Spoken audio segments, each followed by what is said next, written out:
Mm.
Hello?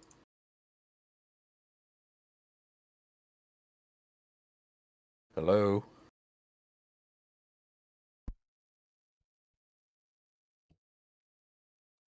Oh, Hi. how's it going? It's going. How are you doing? Good. Just waiting for everybody to pile in. I was in here earlier. I didn't see nobody.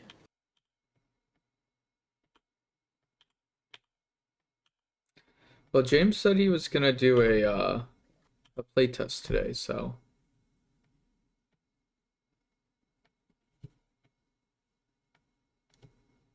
I don't know if that's gonna happen still. I haven't got any updates.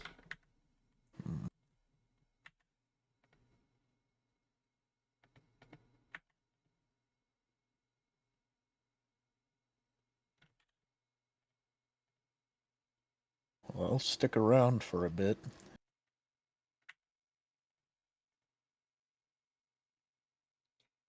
Damn, how are you supposed to do the tutorial in under 30 seconds? What game are you talking about?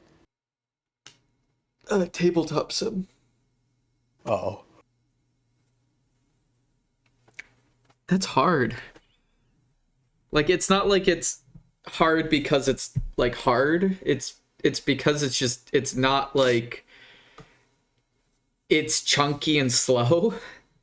hmm, I mean, it's tabletop sim. right. So,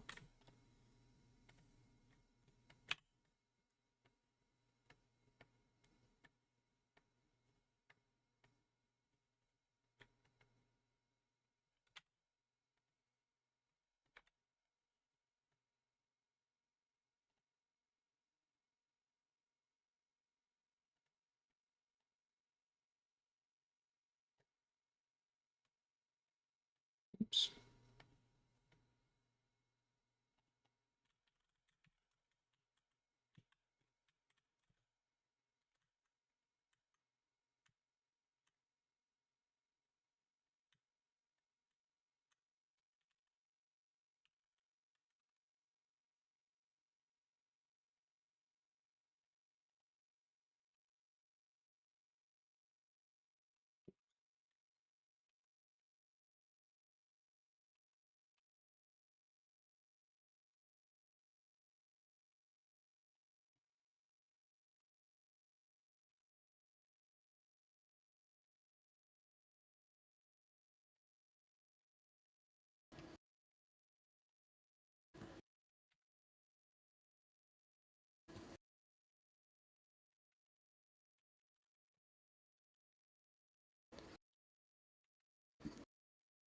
Closer.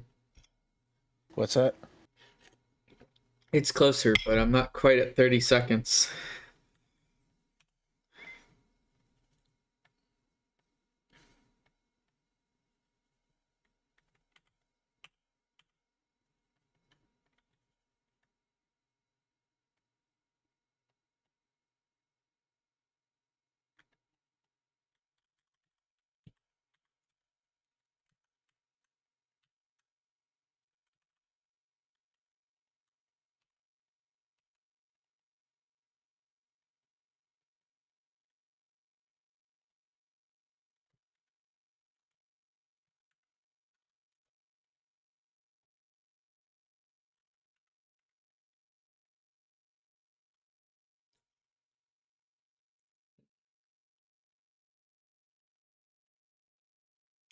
I'm unlocking this achievement. I've owned this game for almost 8 years now, and I don't have all of the achievements, which is really sad. And I have more hours in this game than any other game I have.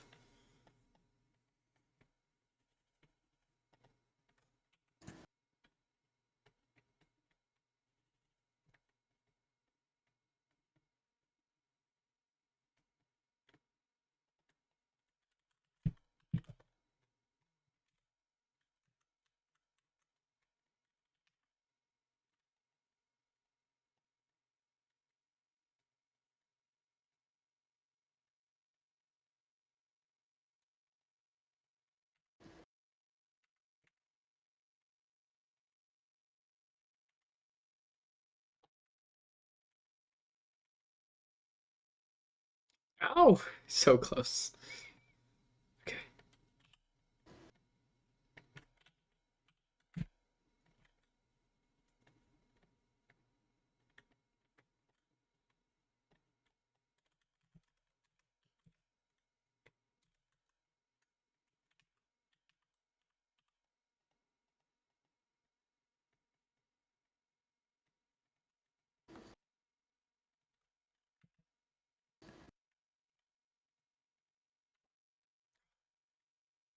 Okay. Gonna get it. Gonna get one of these times.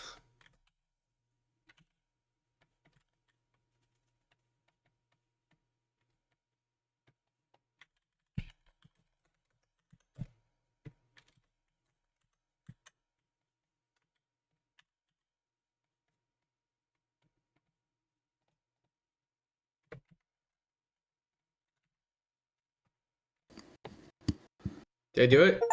Fuck yeah, I got it. uh, was that excessive? Absolutely. I just need to rage quit 3 more times and then I get that achievement too. Just get that one real quick here.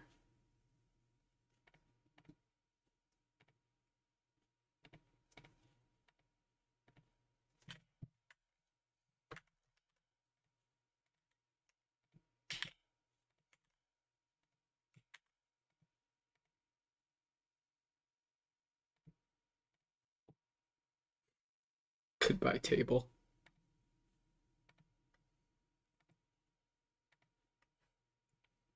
Did I do it? Hmm? Did I get the 100 flips?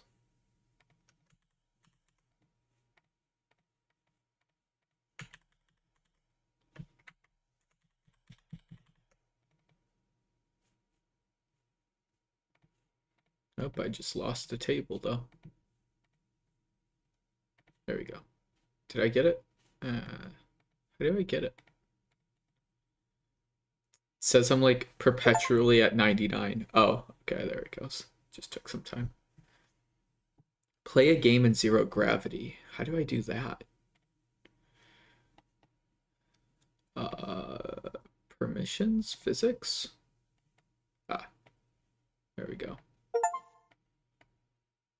Goodbye, pieces. Addict. Play tabletop sim for over 500 hours.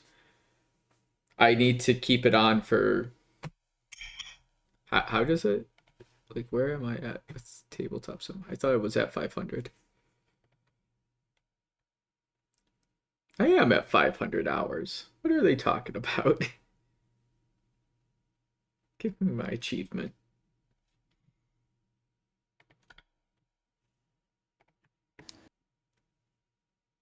I don't know what they're talking about. Lock 5,000 items over time.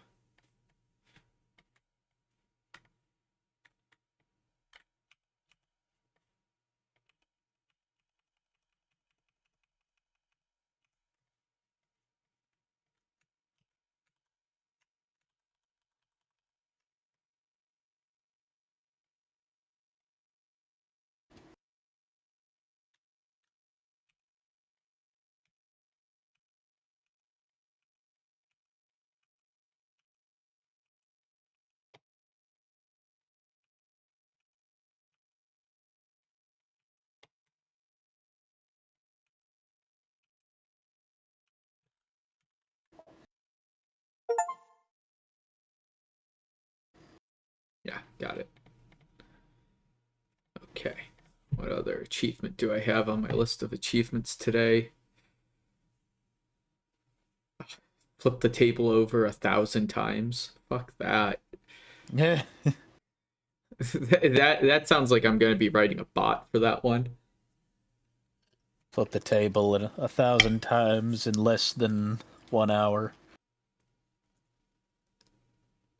There's a hidden achievement. What's the hidden achievement?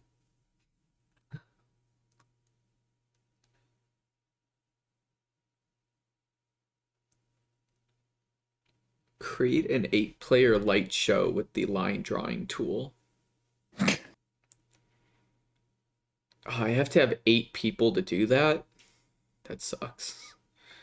Rip. Okay, the next time we have a big group of people, we have to get them all on tabletop sim. Like, this isn't for playtesting purposes. It's much more important. I need an achievement, damn it. I need to prove that I've played this game for far too long. Tint 1,000 objects different colors. Okay, I can do that one. That's an easy one. You just spawn a bunch of balls and then tint the color. There we go. Oh, what is this object selection limit that they have? I can only do like 60 balls at a time.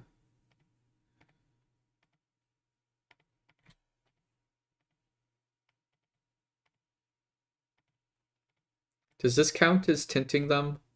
Or do I have to like re-click on them? Because that'll really suck if I have to re-click them every single time. I think you have to re-click them every single time. If I had to wager a guess. But I don't like gambling, so I wouldn't know. I'd bet you a penny. I wouldn't even bet that. It's too much effort. Because then I have to go find a penny, then I'd have to bring it to you. Wow. It's not even worth giving me a penny. No. Going out of your way on a busy... If the bet was I give you a penny, you give me $1,000, then maybe I would be interested in that bet, but otherwise, no. I see how it is. You think you're worth $1,000 to be seen? I'm offended. You know what? That's a good point. I'd pay $2,000. Oh, well, then that's just a waste of money right there. Honestly, if a burglar broke in, that would be even something. It's like, hey man, you wanna play some Terraria? The burglar's just like, on second thought, I think I got the wrong house. See ya. When the burglar walks out with your debt.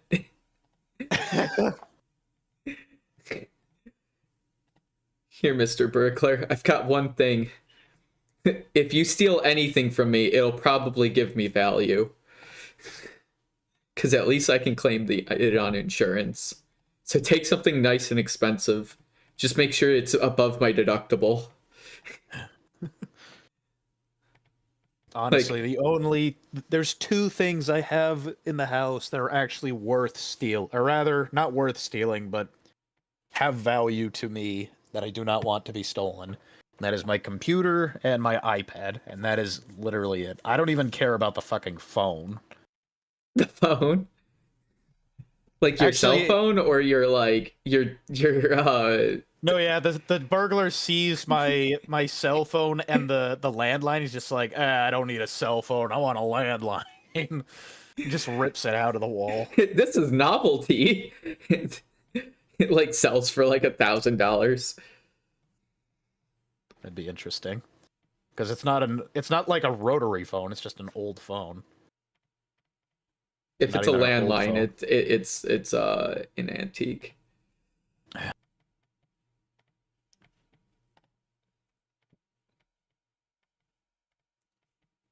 It's one of those early on stage Apple phones that the kids were talking about.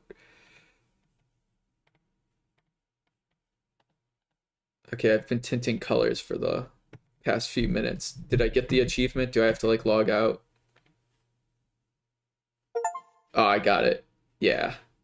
Nice. Like sometimes it seems like you have to log out to get the to get it to update.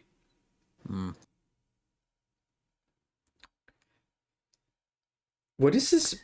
How is it recording this number? It says 30,000 or two, like I'm at 29,400 out of 30,000, and it says addict, play over 500 hours.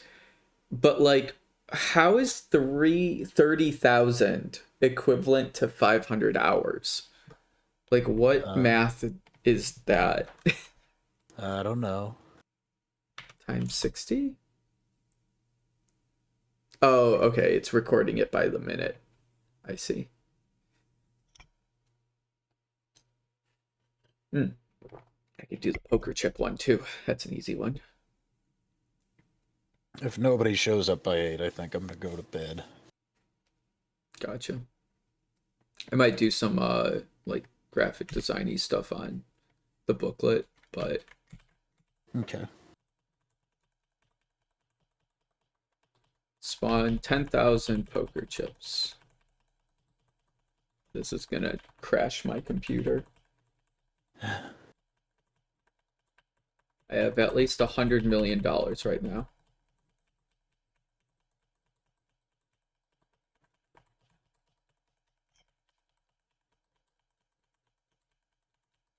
I actually don't use the poker chips often in this game. I guess there's not really a reason to. Well, I don't like using high valued things. Like poker chips, like it's a really good number counter. Obviously betting you can also do. But like I don't make a lot of betting games. Because I don't know, gambling games just never seem very attractive to me. Not that like they're bad or anything. It's just I feel like gambling is such a lazy game design tool that it's kind of easy to get away with. Like I could slap gambling on anything, and just like gambling, it's not a game mechanic as much as it's just a way to play a game. Like I mean, I guess that's a game mechanic, but I don't know if that makes sense. It just feels like gambling mechanics are like an add-on thing that you can do later. Like I don't mind adding a gambling mechanic to a finished game, but I think going into building a game with the idea that it's going to be a gambling game is a bad design method. Like I think you should make a fun game and then add gambling mechanics on top. Yeah. And I think that's going to just be ultimately a far more interesting gambling game than if you started off thinking of it as a gambling game. Though I have been proven wrong with this theory a few times. There's a few game designers I've seen their games and they were straight up gambling games from the very beginning. But honestly, they weren't like making a gambling game, though the game ended up being a better gambling game than it was a not gambling game, if that makes sense. Like the gambling mechanic made the game finished, and it was like, oh yeah, just add gambling, and they were like, oh yeah, that's a pretty good. Oh, this is fun now. It's intense. I'm like, yeah, there you go. Like and even like I guess that proves my point still. Like they weren't trying to make a gambling game. They made something else, and it was a decent idea, but the gambling just took it to the next level and actually made it fun. Yeah. There is something to be said about I don't really like gambling. In fact, I'd go as far as to say I hate it, but I do think it has definite value if done correctly. Not strictly in the monetary gain sense, but in the entertainment sense. There is a rush. So like if you're doing gambling and you're doing it to try to get a gain out of it, like you're making it a job, it's not fun. Gambling as a job, it's not fun. Gambling as a fun experience, there is a rush to it. I hate slots because like slots just feel like I'm throwing money away, and it's just like up to the gods whether or not I get anything back, and I am so unlucky that like I can't like I'll throw something into a hat and I'll be the only person to throw something into a hat, and somehow someone will draw someone else's name. This has happened in the past. Like there was a raffle and I was the only person who put 10 raffle tickets in there. And there was apparently one raffle ticket that fell into the hat, and they drew that one raffle ticket, and the person wasn't even there to claim the prize. And I was so mad because it was like one of the items that nobody else cared about. It was like a plushie or something. And I was like, oh, cool. Like, this is a dumb thing that no one's gonna like go for the raffle. I'll just put all my tickets in it. Like, you get like 10 tickets just for being part of the convention or whatever. So I was like, oh yeah, I'll just throw all 10 tickets in this thing. It's like one thing that I know a friend really wanted because it was like a character or whatever. And I'm like, sweet, I can get this. Nobody else knows this character. I'm the only person in the world who is actually going to be putting tickets in. And I stayed there and watched, and nobody else put tickets in there. I even looked at the very end. I like took a peek in the hat and saw that there was no other like colors or whatever. And somehow at the very end, I think a ticket fell in, like accidentally fell in, or some person put like one ticket in every single hat, and somehow they won. And I had like 10, like I had a 10 out of 1 chance to win, apparently, and I still lost. So I was like, fuck gambling. I ended up getting the prize at the very end of the convention because nobody came to claim it. And so I got a pity win. That's my best victory for raffle and gambling. So if you ever go to the casino with me, don't bet on whatever I'm doing. Actually, do the opposite. Whatever I go on, whatever machine I touch, just don't ever touch that machine. You'll be infinitely more successful. But yeah, I don't know. So like gambling, I just have a bad taste in my mouth for, because I just have very, very little luck. But when it comes down to it, if it's done right, like racing is one of the things that I find very interesting in gambling. Albeit I have no idea how the mechanics of racing and like horse racing, dog racing, NASCAR racing, like all of those, if you're like betting on those, very thrilling, very exciting to see the dogs go around or the horses go around. Morally, or like whatever you want to argue, it's kind of messed up. I tried not to think about it when I went. But I wanted to see what it was about. I'll say as a game design theory thing. It was for research and development. Absolutely.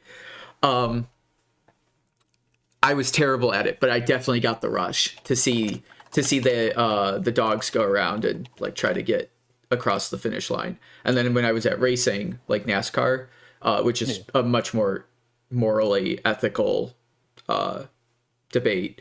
I think honestly the dogs had a fucking kick out of it. Like the horse racing I don't like because the horses can get seriously hurt, but like the dogs, I think they all just had the time of their life ripping around this course. Like they all looked so focused and they just zoomed. So that was actually a pretty fun experience. Horse racing just made me nervous. Like the entire time I'm like, please don't fall over and hurt yourself. Like you guys are like twigs with giant, like your legs are like twigs and you have like a boulder on your back, and it's just not going to be pleasant if you trip. Whereas the dogs, if they trip, they will get hurt, but they'll like be able to recover. And you can like, I feel like it's a lot easier to house a wounded dog than a wounded horse. I could be wrong, but you know, like someone's going to take in a beat up, like a greyhound that like was a racetrack greyhound way easier than it is to take in a horse that has a broken leg that you can't, you know, like ride, you can't do anything. It literally just grazes now. So that's why like horse racing is, I'm not too big of a fan of, but not to go too deep into that. I already did anyways. But no, like seeing the racetrack, the problem with the race cars is they take so freaking long to get around the track. And well, not to get around the track, but to get to a point where it's worth betting. Like if you're going to make a bet, and they start doing the race, it's like, okay, they're gonna go around the track 30 times, which is fun, but it's like, okay, I got it. They go around, they go around, they go around. It's fun. It's loud and annoying, but it's cool. But then your bet goes in and it's like boom. Whereas the horse, like with the race dogs, it's like boom, 30 seconds and you're on to the next bet. And it's like boom, 30 seconds, next bet. I think NASCAR also has something like that, but it's just not quite the same energy, I guess. Like it's not as same random. It's not like they do sprints. That's why like drag racing bets are really fun, because there is a lot of like really speedy turnarounds on that, and you get to see two people's cars, especially if you like do a casual like drag racing where it's like a Honda Civic versus a like a Ford 1F50, and it's like a souped up like Honda Civic, but it's not like one of the super souped up ones. It's just slightly better. Like they put a fancy muffler on it and like a spoiler. So you see these things zoom and they like go like 0 to 60 in like 5 seconds, and it's not even like super fast. It's just like, but it's all about like the control and not like, you know, losing. But it's those ones are also pretty fun because of how fast they are.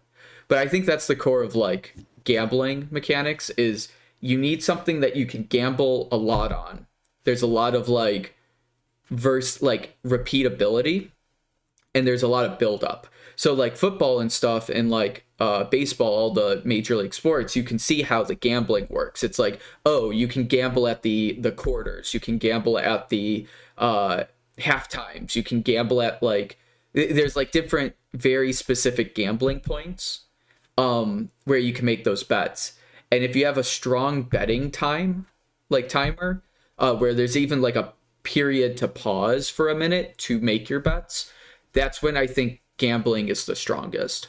That's why poker works so well with gambling. It's like literally you pause, you make your bets, you go around the table, you pause, you make your bets, go around the table, and then you reveal the climax. And that's when like the stress and the anxiety, or people call that adrenaline, excitement, when all that gets released, and that's the thrilling part. It's sort of like a haunted house. I think they've done studies where haunted houses and gambling have very similar adrenaline rushes.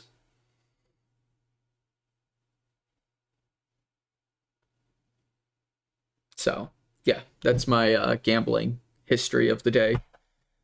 Or I don't know what that's even referred to as. But I can definitely understand why people don't like gambling, because it is very anxiety inducing, because of the tension. Even like $1, it could like that could be very intense. And then the people around you who get very upset and butthurt and don't have good sportsmanship are never very fun to play with. Especially like they might have good sportsmanship like at a certain point, but then they push past that threshold and then they get really butthurt, and now it's not fun anymore. It becomes the opposite of fun. It's like scary. You're like, oh no, you lost a lot of money. And even if that like a lot of money is just like $100. Speaking of money, I saw a post or like an article about how to grow wealth, and I thought this was really funny. It was there was a millionaire who was like, oh yeah, the best way to grow wealth is 40 40 20. Save 40% of your paycheck. What was the other 40? It was save 40 either Invest by 40. reinvesting it, but they're literally just save it. Don't do anything with it. The other 40 is put it away for taxes, and then 20% live on that. And I'm like, How? I was like, sir, if I lived on 20% of my income right now, I'd have to live in a box and just sacrifice food. And then maybe I might be able to live. I was like, what do you think like people have? Like 20% of your income cannot go to living. 20% of my income, I'm happy if I can try to save that at the end of the day. I'm like, that's a victory. If I can get 20% saved for my taxes, including the savings account, then that's a win for the day. But 40% and like 80% for taxes and just saving, like putting it away. I'm like, what world do you live on where you can thrive on 20% of your income? Not even thrive, just survive. I was like that's, I don't know. Maybe I'm just so like out of it. I'm just so poor. It's just like I can't comprehend what 20% surviving on 20% is a reasonable way of living. Because because apparently that's what you should be able to survive on. So like I'd have to be making like 80% more than what I'm making now to be able to do that plan, because I'm barely surviving as it is. And then there's Mr. Beast, who's now giving away free food. Is he? I don't know what's his whole. Yeah, apparently he's collaborating with some I can't remember what the name of it was, but basically they're working to give food away that would have otherwise gone to waste. Mr. Beast is an anomaly, and I don't know how I feel about him. I don't either. I think he genuinely has some good stuff at heart. I also think he, like, I don't know. He hasn't been offensive. It's like you want to trust him, but it really does seem just too good to be true. Yeah, like there's something going on. Like I don't know what it is, and maybe he is. Maybe he genuinely is like a good person.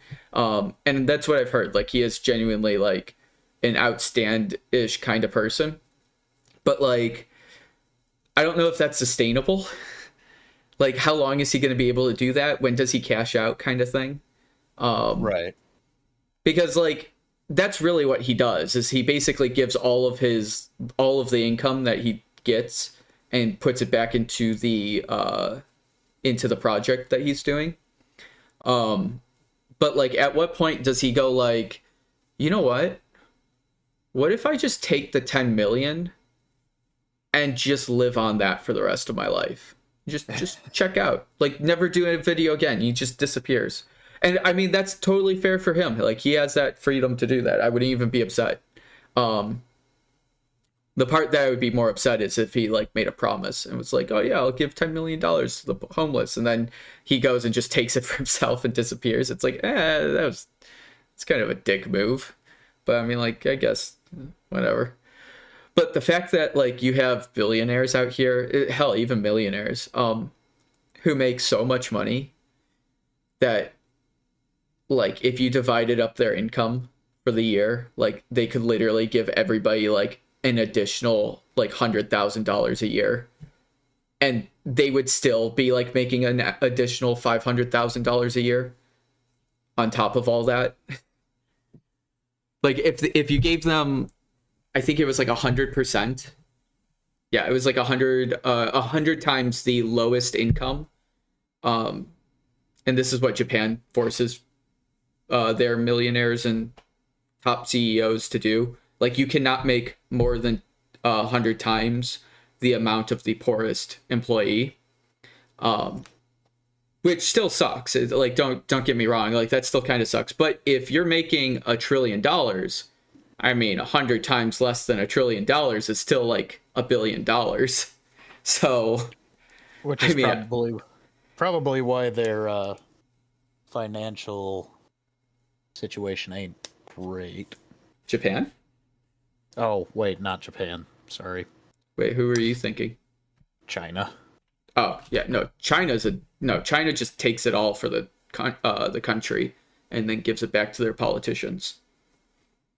Sorry, completely just mix those two together. Might be slightly racist. Not desirably. Fair enough. not intentionally, but still so.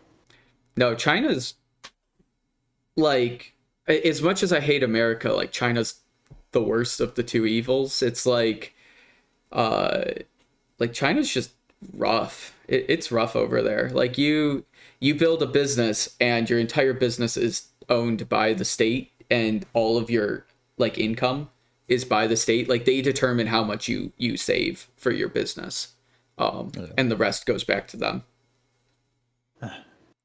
Which, if you're rich and you make a really good company, then yeah, congratulations, you're doing very well off for yourself. But if you don't, then they're just like, yeah, we get 10%, but like you don't make 10% profits. It's like, well, fuck you. You just get to live in the dirt. Also, you have to like register for a business. Like you have to register in the US, but like you have to actually ask them to see if your business is allowed to be started. Like America, you have to ask, but they're like, yeah, whatever. Is it, like they're really like, do you have a name for your business and can we write it on paper? And if you say yes and yes, they're like, cool, you have your business, congratulations. In China, it's like, what percentage of that industry already exists, and does that and does your industry challenge the rest of the market right now? And if it does, everybody else gets your information. So if you come up with something unique, it's like, congratulations, you have to now share that with everybody. So if like you're doing printing and you come up with a new printer, everybody in the industry now gets that new printer. That seems gross. I mean, that's the communist method. It's the everybody gets to share everything. And but on paper, that sounds great. That's like, cool. Everybody, like, there is nobody who's being held back, right? But like, also at the same time, you can't have an original idea. It's like you're not rewarded for innovation. Oh, no, absolutely not. There is no reward for innovation. That's why communist countries don't tend to innovate, because there's literally no reward for it. In fact, it's punishing. Like, you now have to, it's your responsibility to share all that data with everybody else. It is not the other way around. People are not there to seek out your data. You actively have to now spend time spending resources sharing that data. And if you don't, you go to jail. So is there no like middle ground where it's like you have to share the information with everybody else, but you get a percentage, a very small percentage of what everybody else makes? It's like, capitalism? I feel like that's... Is that how it is? Oh yeah, I guess it would be. I mean, they don't force you to share it, but they incentivize it. So that's more of like a socialist standpoint, I guess. Like a socialist way of handling capitalism. Which isn't too bad. I mean, that's a fair thing. But like, that's kind of what a patent is. It protects your stuff for like 5-10 years, and then after, everybody gets all of the information from the patent, so you can go and recreate it yourself. Yeah. But by uploading the patent, you literally have to register a patent publicly to register it. So if your patent's not perfect, or like you aren't ready to publish this, you literally have to expose your entire secret design on the internet, like, or not just the internet, but like to the government, which is public. Like the public can now read this. So by submitting a patent, yeah, nobody can go and copy it, because you can actually go and sue them and be like, hey, look it, I have a public patent that says you cannot copy this from this time to this time. So that gives you a lot of legal protection, but does not stop like China from logging into a US patent office and checking out what the latest patents are. And if you're China and you come up with something new, as we've discussed, you have to share it with everybody else. So congratulations. Now your secret patent is free for all of China. And then China makes it, uploads it, and then sells it back to Americans. And they're like, look at, we made Ray-Bans.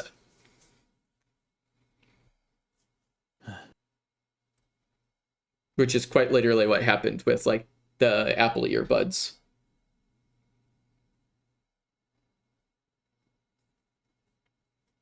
That's why you have to be really careful when releasing product over in China, because if you literally like manufacture something in China, they have all of the tools, and not only the tools, but they now have all of the files, all of the things to make your thing. And what they can do is then just turn around, change a few, sometimes they don't even change things. They just reprint it and then sell it as their own.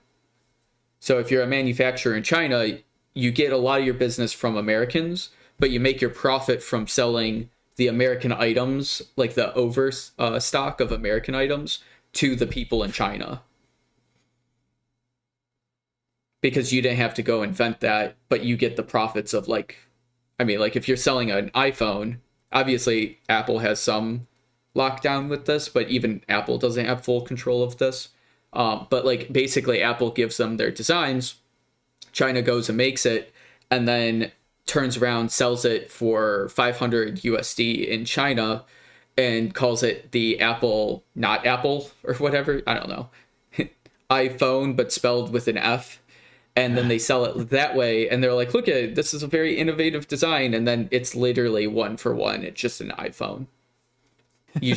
They just can't support the same updates as Apple, because Apple's like, fuck you, this is ours.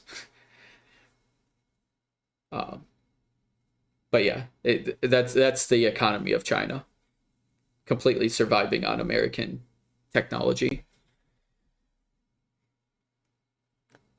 But I could totally see South Africa being the next China in the next 100 years. What's going on with them? They're building manufacturing a lot. Like they're starting to westernize in the sense, or industrialize.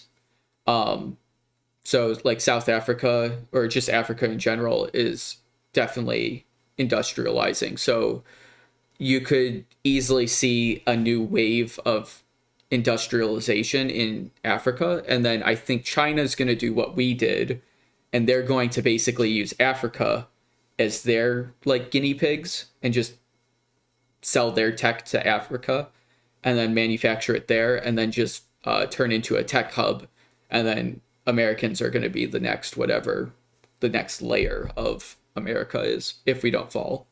Who knows? On the positive aspect, we could just be an information center. Like what we might end up turning into is not like, it's basically just a place where we come up with ideas and we build tech, whereas China will like invent hardware technology, will be doing like software technology, like coding and shit. And then Africa is going to be like the dirty China manufacturing place, because they don't have all the health rules down there yet. So you can definitely assign children to work there, and Americans don't seem to like when children work places, as humans should. But How do you mean? Huh? How do you mean? I mean, like half of China and like almost all of Africa has child labor. Like any chocolate that you eat is definitely child labor. Not to ruin chocolate for you, but that is. I was concerned because for some reason I thought you were saying child labor is a positive thing for some reason. No. Thank you for clarifying. No, no, child labor is terrible. Concerned there for a second. The only child labor that I find legal is child labor that is promoted by the child. The child can come up with their own labor. If they feel responsible and want to start their own little business, go for it. But no, I think honestly, any child labor, any labor that is required, specifically required of a kid under 18, should not be legal.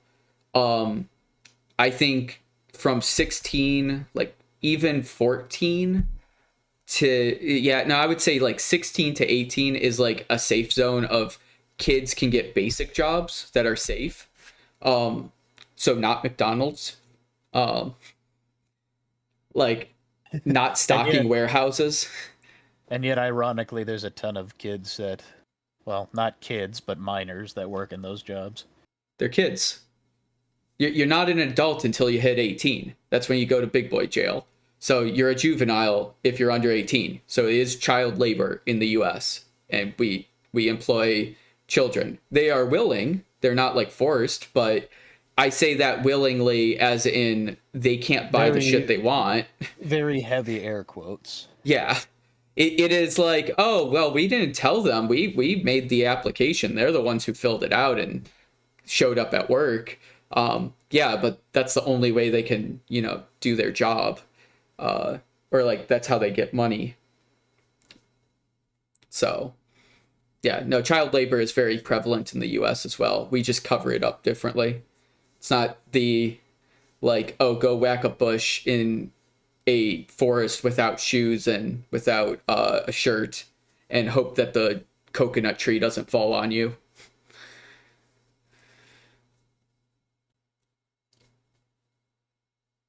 If you get swept away by the hurricane, that's on you. Yeah.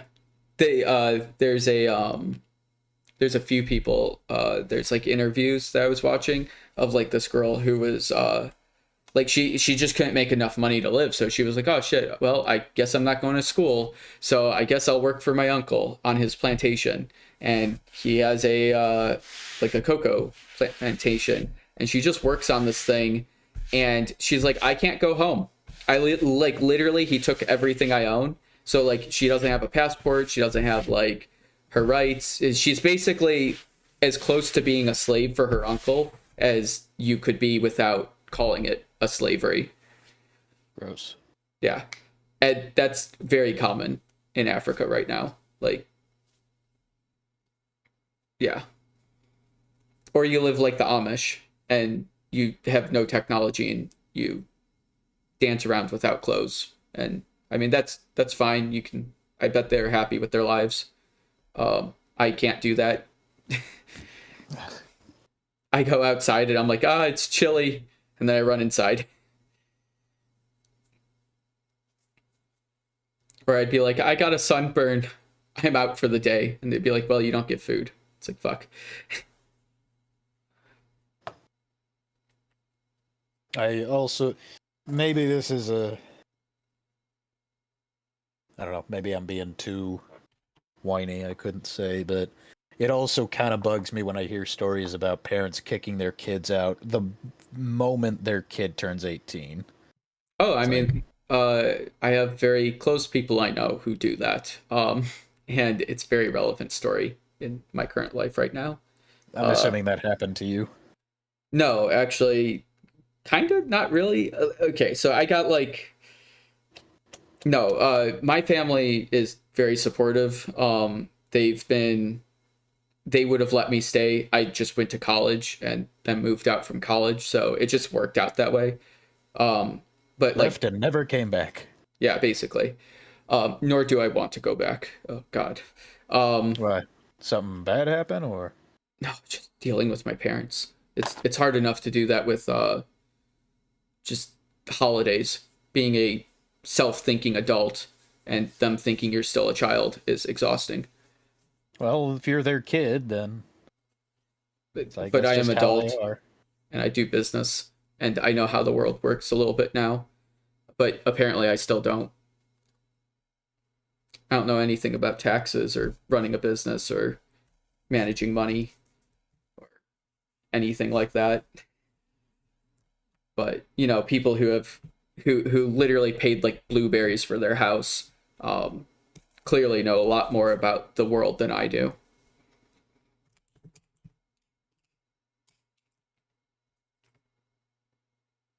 Maybe they do. Maybe I'm arrogant. Who knows?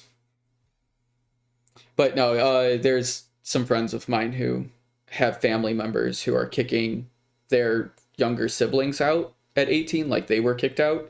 But it's just like they can't go anywhere. Like you can't survive with a minimum wage job in an apartment in this economy right now. Like you just can't.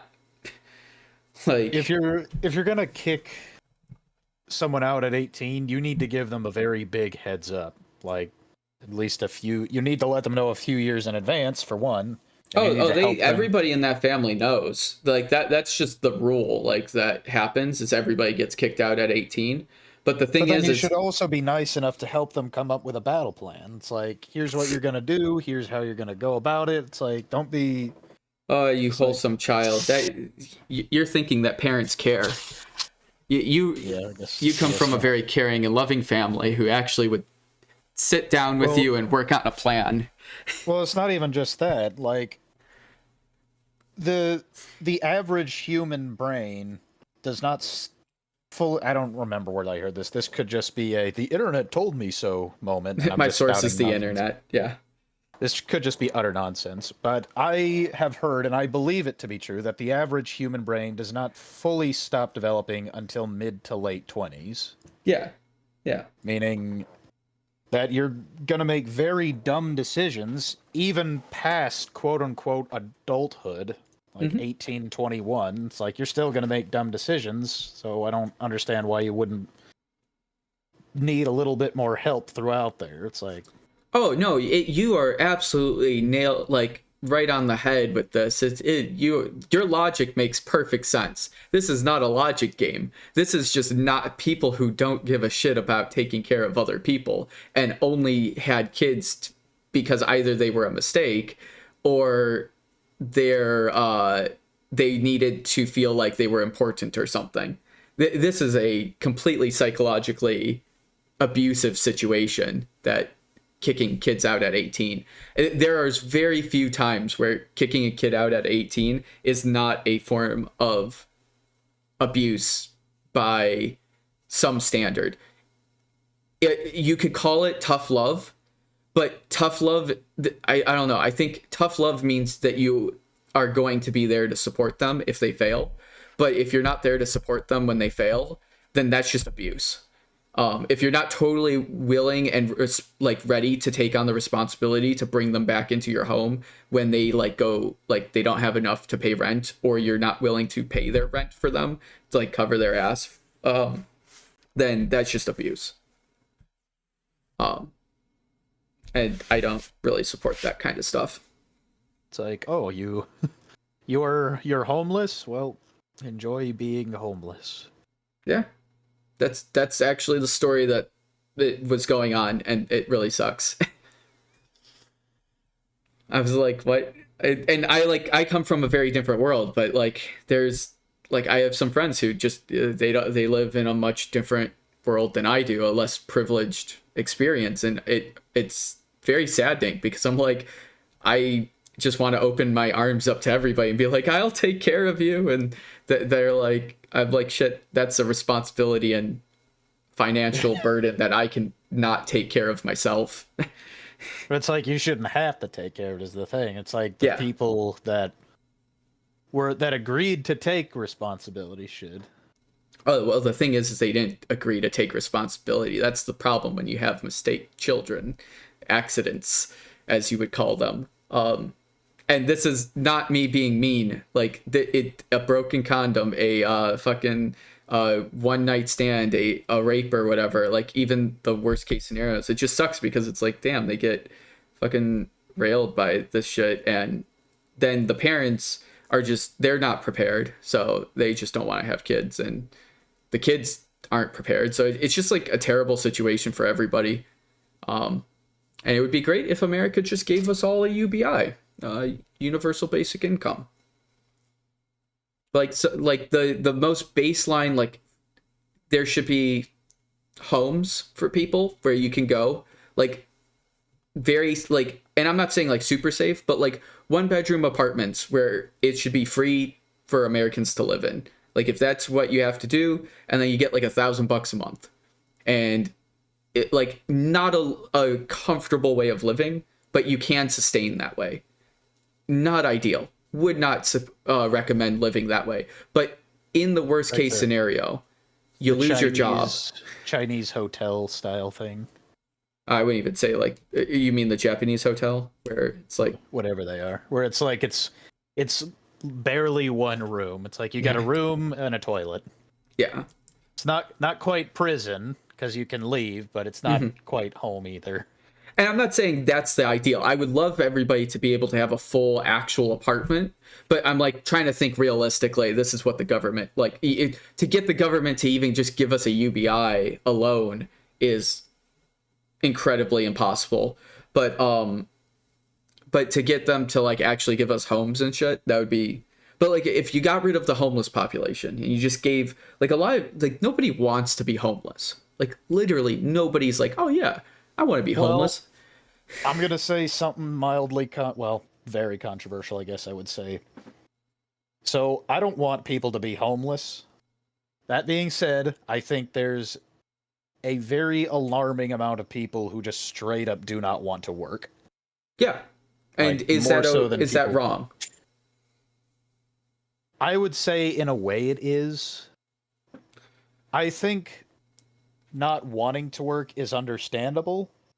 I think not being willing to work is something entirely different. I don't want to work. If a billionaire came to me and said, I will give you everything you ever need in life for the rest of your life, and you will never have to work another day, it would be very difficult for me to say no, and I'm not going to lie. I'd probably say yes. But that's not a realistic environment. And that's the problem, is that we don't live in a world where every single need can be supplied for every single person that doesn't want to work.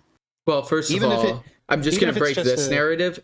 We do have a solution, and it is very possible to give everybody everything they need. You just have to convince the richest people in the world to give up a little bit of what they have. And when I say a little bit, like just half of what they have. If they just gave up half of what they owned, everybody could live a life.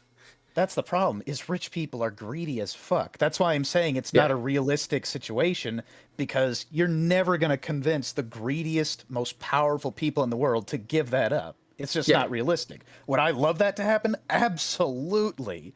But it's not going to happen. That's the problem. Well, I mean, that's what the government's supposed to do is, you know, put rules on this shit. But like, then but they won't. Yeah. And then, well, they get paid by the greediest people so that they become greedy and take the money, because it's very hard to vote something that you might get paid $100,000 to not vote for. Like, I'm a very simple person. If you gave me $100,000 and said vote for this, there are very few things that like I would probably do.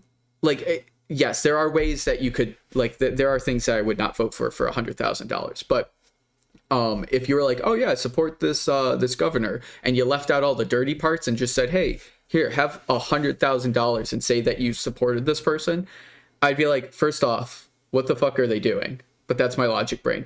But I would also be like, damn, that's a pretty good offer. I literally don't have to do anything, and all I have to say is I voted for this person. That's a 100K, not much to push me right now. Obviously, if I was making like 100K a year, much harder to do that with, you know, like you'd have to pay me $1 million or whatever. But even then, it's like, you know, it's just to bribe someone. People all have a they have something you can bribe them with. It may not be money, it may be like fame, or it might be a position. Like if someone's like, oh hey Alex, we'll get you a studio in like downtown LA with right next to like Hasbro, and you get your own studio space, as long as you just keep supporting this one person. I feel like, fuck, that's a hard one. Hopefully it was someone I actually gave a shit about. If it was someone I gave a shit about, I'd be like, hell yeah. But if it's someone that like I'm morally against, I would be like, damn, that's a hard sell. So if I ever move to LA and I have a full ass studio, don't ask my political opinion. No, I'm joking. No, I'm kidding. That's fine. But it's like, I don't know. It's hard to make those like those calls and stuff, because I think a lot of people, while I want to say I would make the right decision, I can't know until that right decision is being asked of me, and exactly that's what I'd have to turn down to get that. Well, that's a situation that everybody ends up getting. Well, not that specifically, but yeah, you're right. You can't definitively say one way or another if something is going to easily sway you or not. Mm-hmm. Um, but yeah, It was like a going to more of a like simpler way of looking at it, though. Even it's like with the UBI though, going back to just our people like say just lazy people who don't want to work. If everybody was getting a basic income and you had a group of people who just didn't want to do anything, but we could support them. Like, say we did convince the billionaires to give us money to support the entirety of America, which is in our means. It's possible. It's just not easy and would have to be a huge fundamental change that would piss off a lot of people. But it is possible. Anyways, but yeah, no, if everybody was getting, say, a livable income, UBI, everybody got like $3,000, or even I'll drop it down to $2,000 a month. Every single person, doesn't matter what you do. You could be broke, you could be a drug addict, you could be like basically the only time you don't get a UBI would be like if you're like a murderer. Like if you're in jail, you just don't get your UBI, and your UBI goes to like supporting cancer or something.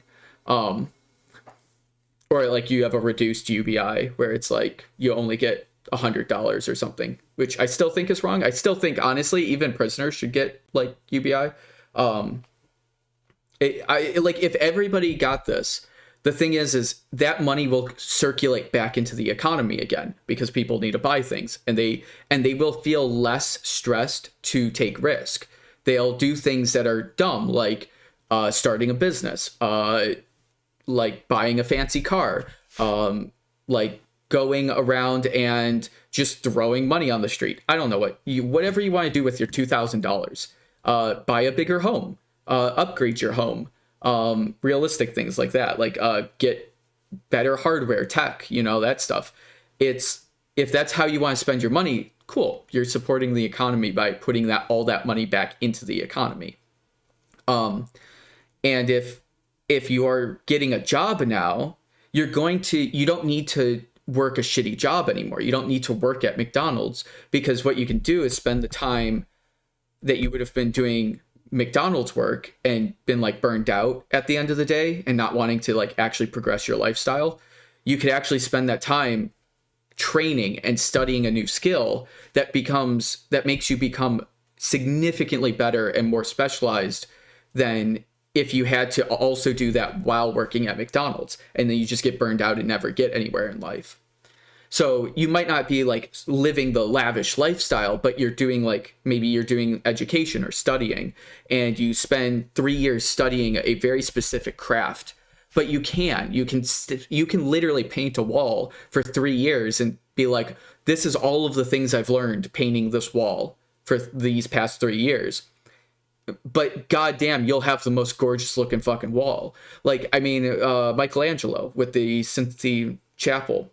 I've been obsessed kinda over the Vatican because it's absolutely gorgeous. I'm not a fan of how it was built or any of that stuff. But if you just looking at the building itself, the structure, and admiring the amount of artwork that is just strewn across all of the walls, it's like mind-blowing that someone had the ability to do all of that. Like, holy shit, that's a lot of work.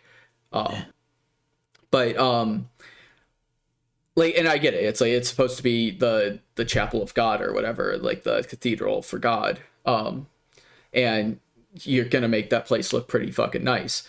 But the fact that you could have people do shit that they actually want to do, and not every single person wants to be a construction worker. But the thing is if you now have people who are like, wow, fuck being a construction worker, I'm gonna invest into construction worker bots and make robots that do construction work and the shit that I don't want to do. And if you fail at that, you still have an exit plan, which is just live on a very basic income. Versus if you fail, you're homeless and everybody shames you for doing a dumb thing and not just being a stupid construction worker. Like, and I'm not saying construction workers are stupid. It's just like, but that's a solid job. It's like, if you don't want to overthink things and you're like, hey, you know what? I want a job that pays me some good ass money, because guess what? When you have a universal basic income, you're going to have people doing shitty jobs for a lot more money because they don't have to anymore. Working at McDonald's will be like being a doctor at that point. And being a doctor is going to be like even higher. Like, that's going to be insane. But being an artist is going to be like a middle grade job that you're like, whatever you do, if you can convince 1,000 people to give part of their income to you, because you make fucking absolutely god tier gorgeous looking artwork, people will pay that money for you, and you will have the capitalistic rise that you're looking for, and you will be richer than other people still. Like, there is a way to be richer. You could still rise to the top, but the failures and the people at the bottom can at least survive and be mildly comfortable doing that. You're still going to have the peaks of absolute greatness, but you're also going to have the lowest end, and the lowest end is never going away. So why are we going to hurt the lowest end? Why at least not just make it comfortable, you know? Like, fucking when I die, I'm going to have a more comfortable bed than I will ever have living. That's fucking depressing, but it's so funny. Like, you've seen those, like, a casket. Those things are fucking, like, silk, and they've got, like, pillow, and you've got even, like, a fucking blanket and shit. A nice, secure, like, frame. Like, that thing is, that thing's built to last. But my bed, like, I wake up and it rocks. Gotta replace the fucking mattress every, like, month or something. Or you don't even... It's like you don't even get a mattress. You sleep on the springs. Yeah, I'm just like, I have one of those Indonesian stone beds. It's just like a literal rock, and like it's like a slab with a rock as a pillow, and they're like, yeah, this is acceptable. What? It's great for my back. Like, no, stop. Like, I could sleep in weird places, but not like as a daily driver. I need my comfy bed. I don't know. That's my argument for UBI. I feel like basically at the end of the day, I don't care if people are lazy or whatever, or don't want to be proactive. I think supporting everybody equally and making sure everybody can live comfortably, so that even the people who are not the most proactive can at least sustain, and then the people who are super like aggressive and ambitious, they'll get rewarded for rising to the top and actually creating stuff for other people. And I feel like a lot more of those people will exist, and the competition for that will be incredibly higher, because you will now have a lot of people who are much less worried about failure than what we currently have, which is the only way you can rise to the top is if you already have tons of money. Like, I've looked into this, and for a long time, I believed that these rich people were like super smart, or they were like they got really lucky, or they were like super skilled or whatever. No. They just had money. They had an investment, and I would say the closest thing to the luck element is like winning the lottery. Like, they were in the right place at the right time, which also means they were probably white, and they were next to a bunch of white people who also had a lot of money, and who were like, oh yeah, I like your idea, let's make that happen. And I guess that's lucky, but also you were privileged enough to be wherever those rich people were. So like, if you can somehow get yourself in front of a bunch of rich people and you just start spewing ideas off, they'll fund that idea. They don't really give a shit. But the thing is poor people don't ever have a chance to be near those people, so they never get a chance.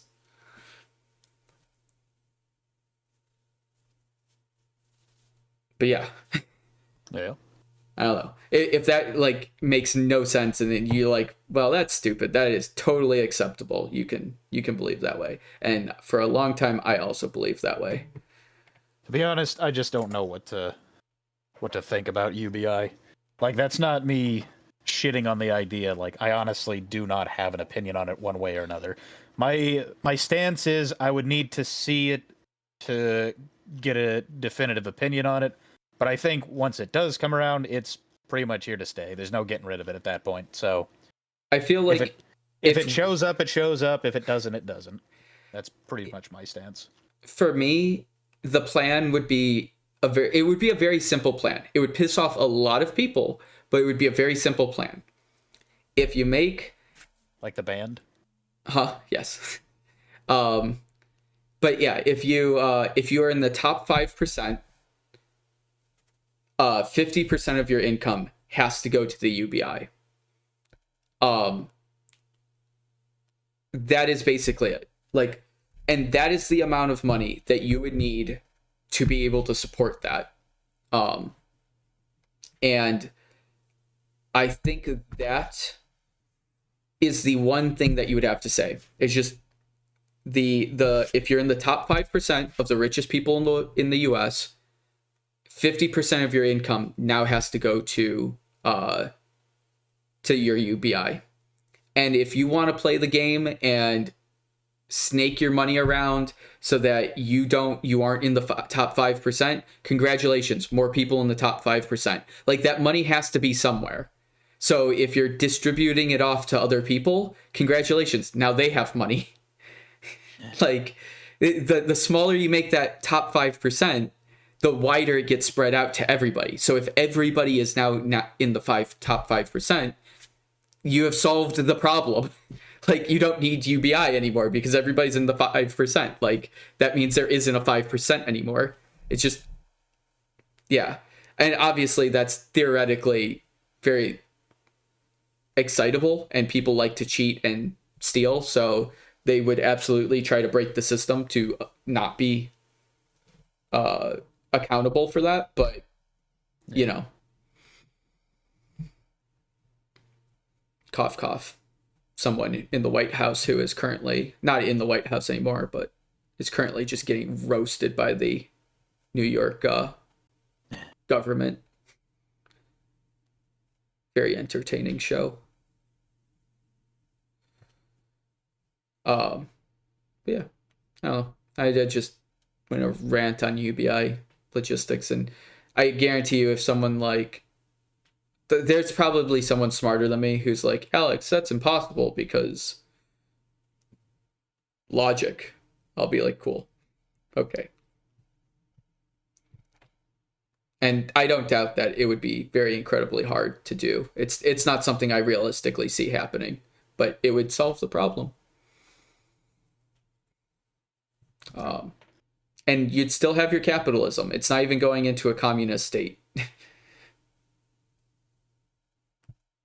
Definitely kneecaps capitalism, but really it's to destroy end game capitalism. So one of the things that just happened recently to me is Cox Internet fucked me over. They added a $10 Cox Care plan. Cox Internet, that's funny. Yeah, so dumb.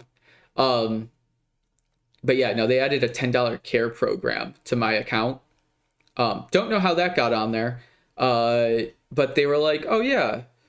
I was like, can I remove this? Like, what does this extra $10 give me? And they're like, well, if you ever get a new TV from us or a new router, we'll come in and help you for free.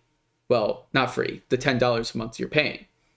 And I'm like, but what if I know everything? Then they're like, oh yeah, you don't need it then. And I was like, cool. So can I remove it? And they're like, absolutely. It's like, awesome. Please do that. That's going to cost you $90. What? So to remove it, I have to pay half a year to not have it. More than half a year to not have the service that you're giving me or forcing me to have. What? Like, fuck you. And the worst part is I don't even have an alternative internet supplier. Okay, I do, but the fastest speed they offer is 100 megabytes. Rip. Yeah, so I either go from 1,000 gigabytes down to 100 megabytes, not even a gigabyte down. It's like, what? I go from like the best internet to the worst internet, and that's my competitor. And you can't tell me that Cox and AT&T are not in bed with each other planning that one out. They're like, this is my district, don't touch it. And they're like, oh yeah, but this is my district, don't touch that one. And then they get to just fuck us all over. And the worst part is you can't even come up with your own internet. Like, it's not like something I can go and like self-host an internet provider. You just can't do that. Unless you've got like $50,000 lying around each year. You can pay for your own ISP, but you know. Also all the hardware and tech that you need to get that started. Oh, yeah. There is a small village in the mountains of not Appalachian, the Rocky Mountains, that didn't get service, so they just built their own ISP, and they just have their own little private free internet, like they use it as like a utility there. So you basically get the best internet for free because you live in the town, because they couldn't get internet from anybody else, so they all banded together to make their own internet, like office, basically, their own internet utility. So yeah, it's like, cool. You guys did great. Good job, guys. Broke the system. And then you can go to Canada and get fucked by Bell. I've heard Canada is kind of iffy, more so than people here to admit. Canada has a really bad monopoly issue because Canada is like smaller than California in population.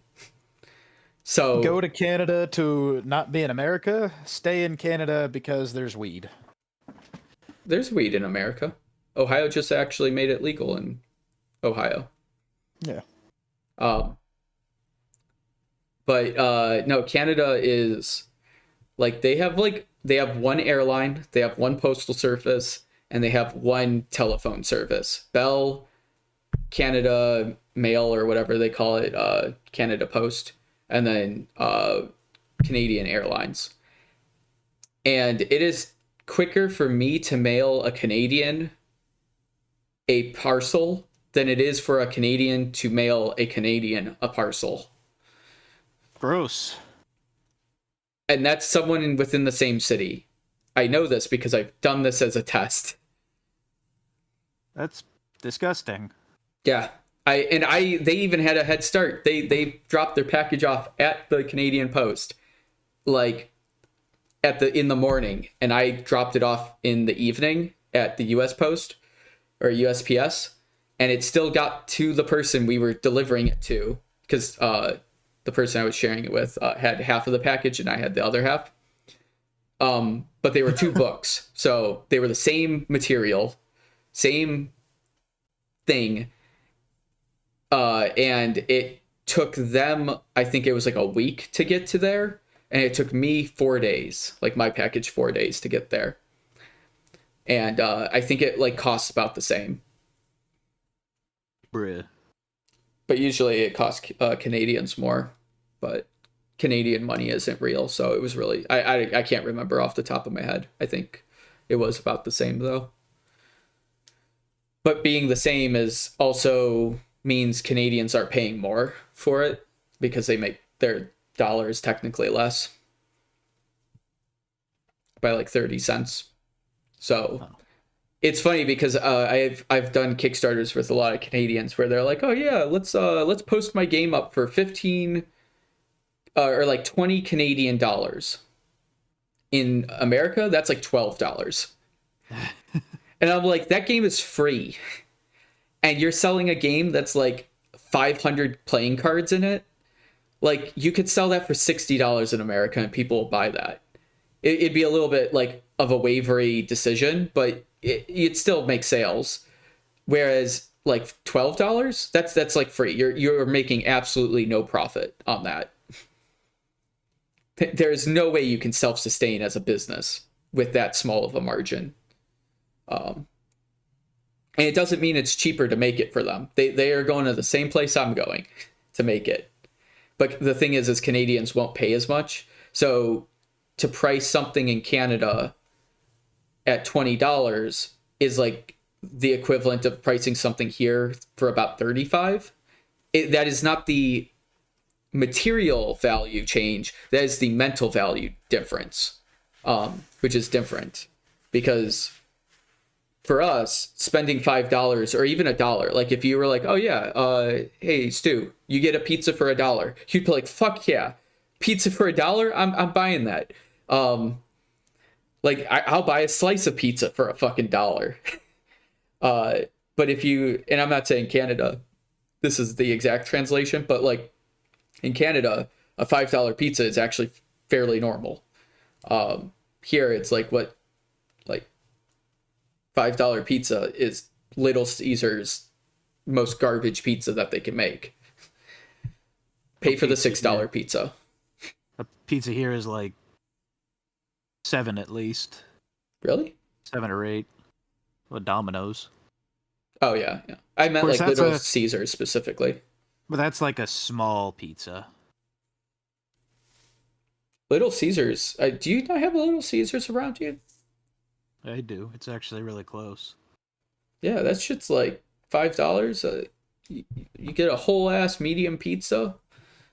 But I mean, if I'm gonna order pizza, I'm not gonna order Little Caesars. I'm gonna order from Domino's that does delivery, and get it for. Okay, fair enough. Slightly more expensive, but well. Now that you mention it, just driving to Little Caesars and buying a pizza does sound more appealing than paying extra for a slightly better pizza. No, it's the dilemma of the reality of it. I totally understand. There is the Little Caesars is so close I could just walk to it. Now that I think about it, I might have to try that one night. I've done that a few times. I used to live literally right next door to one, and I ate way too much Little Caesars. Everything was valued in how many Little Caesar pizzas I could eat. It was like, I'll give you 3 slices of Little Caesars for... No, that's not slices. This is how many pizzas can I survive on for the week. Like, is this gonna be like if I buy this game, that is now that is the value of 5 Little Caesar pizzas. I am giving up an entire week's worth of food for this game, and it is absolutely worth it.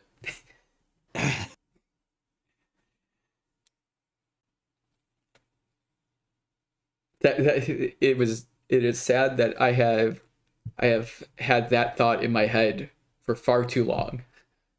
Or just go to the store, buy a box of macaroni, buy a few things of different types of cheese. Like, well, that's the thing. It's like there's so many different like variations to that like mindset. Is I don't know what the value of that is. Little Caesar pizza, $5, get a full ass pizza. That is at least 2 sit down meals for me. So I'm like, cool. That is an entire day's worth of food. Right there, $5, solid. But like if you're like, oh yeah, go to the grocery store, get some cheese, get some pizza dough, make your own. Yeah, it'll probably be like $2.50 at the end of the day. That's how much I'm paying for the pizza. If I make all 6 pizzas that I have to order, and all the ingredients don't go bad before I make all the pizzas. But yeah, fair. It's like, yeah, I could get 6 pizzas out of the whatever value it is, and it becomes like $2.50 a pizza. But I now have to, like, I can't mentally brain that, I guess. Like, I can't, like, I don't know. It's very hard for me to judge what the value of grocery food is compared to, that's a $5 Little Caesar pizza. See, I'm on the weird end where it's like, I know I overspend on fast food. Because it's like... Oh, I definitely overspend on fast food at times. I already told you, I bought a bunch of sushi, fucking sushi. Mm-hmm. But yeah, that was my. And yeah, it's Indulging. definitely too expensive to the point where I have started. Well, not have. I was losing money. I stopped eating there. So I I have a really like well, right now I don't actually even think about how much food costs anymore. Not because well, that sounds like a rich people thing. No, it's like I that's kind of sad when that sounds like a rich people thing. I don't think about how much food costs. Yeah, no, that is I don't know what's worse, me saying that or me following up with what I just said. No, I don't think it's a rich people thing. I just. no, Anyways, that's what I'm saying. Is that how poor I am? Is that me thinking that not thinking about food cost is a rich people thing? Is that how fucking broke I am? No, I don't think about food costs anymore because I give I give Lindsay a budget. And I'm just like, max that budget out, get us food, make sure we have food in the pantry. And she does a fantastic, amazing job every single time with this. I am utterly impressed. I cannot devote that mind brain energy to selecting different foods to fill my pantry. I'm like, that is, you give me that task 1 week, and I'm like, nope, Little Caesars all week. it's like the big thing for me is I just don't like cleaning up after cooking. But if you give me ingredients, I'll make a fantastic meal. Well, like with Lindsay, she also is like that. She hates dishes. Absolutely hates them. I I don't mind cooking. I don't like to do it regularly. I actually kind of dislike it more than I'd rather clean dishes than actually cook food on the regular. So you two are like the perfect combo. It is very nice, at least in the kitchen, because we work very well together. She will not touch the dishes. I don't touch making food. She makes food. I do dishes. If I do the dishes, she has clean things to work with. And if she gives me food, I can then do the dishes because I'm not grumpy and need food. But she also does like meal prep too. Like she thinks ahead and is able to like make sandwiches and like different like meal plans and be like, here, have a little meal kit, like a little bento box of food. And it's like, great. Now I don't have to think about food for the whole week. It's just right there.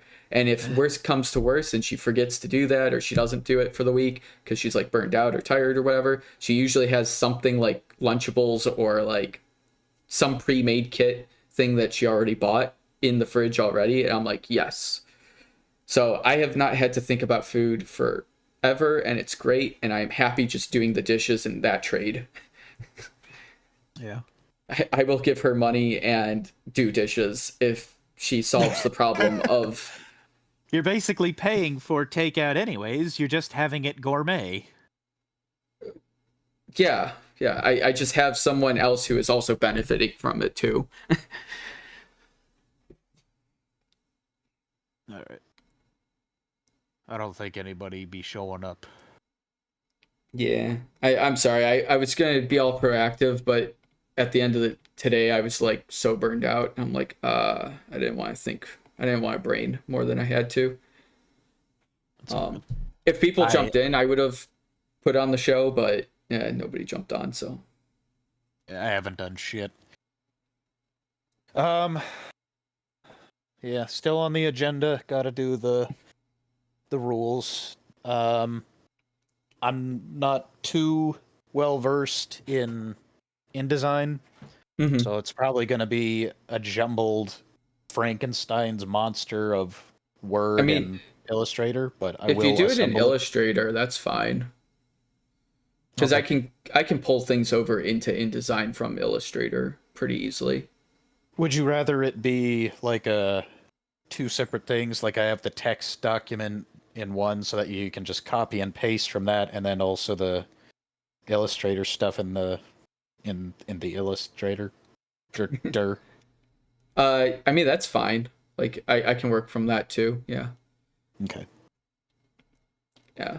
But yeah, once we get like whatever really is honestly the easiest way, that makes it. And again, this isn't going to be the final version. So if it's like super sloppy and you're like, this green doesn't match with this green, but I'm like, I don't care. It's just, can we get like the layout and it blocked together, and then we can obviously improve from there. Do we have the written rule set? If not, I can just wing it because I'm pretty sure I remember most of the rules. Well, we have the written rule set on Google Docs. Okay. I think I'll reshare that to you if it's not already in the Discord. Yeah. Just resend it yeah, if you could resend it just in case. Tomorrow night I'll start working on that. I might jump in the Discord group and just kind of chill out here and work on stuff. In that case, if you're on, I'll probably join you.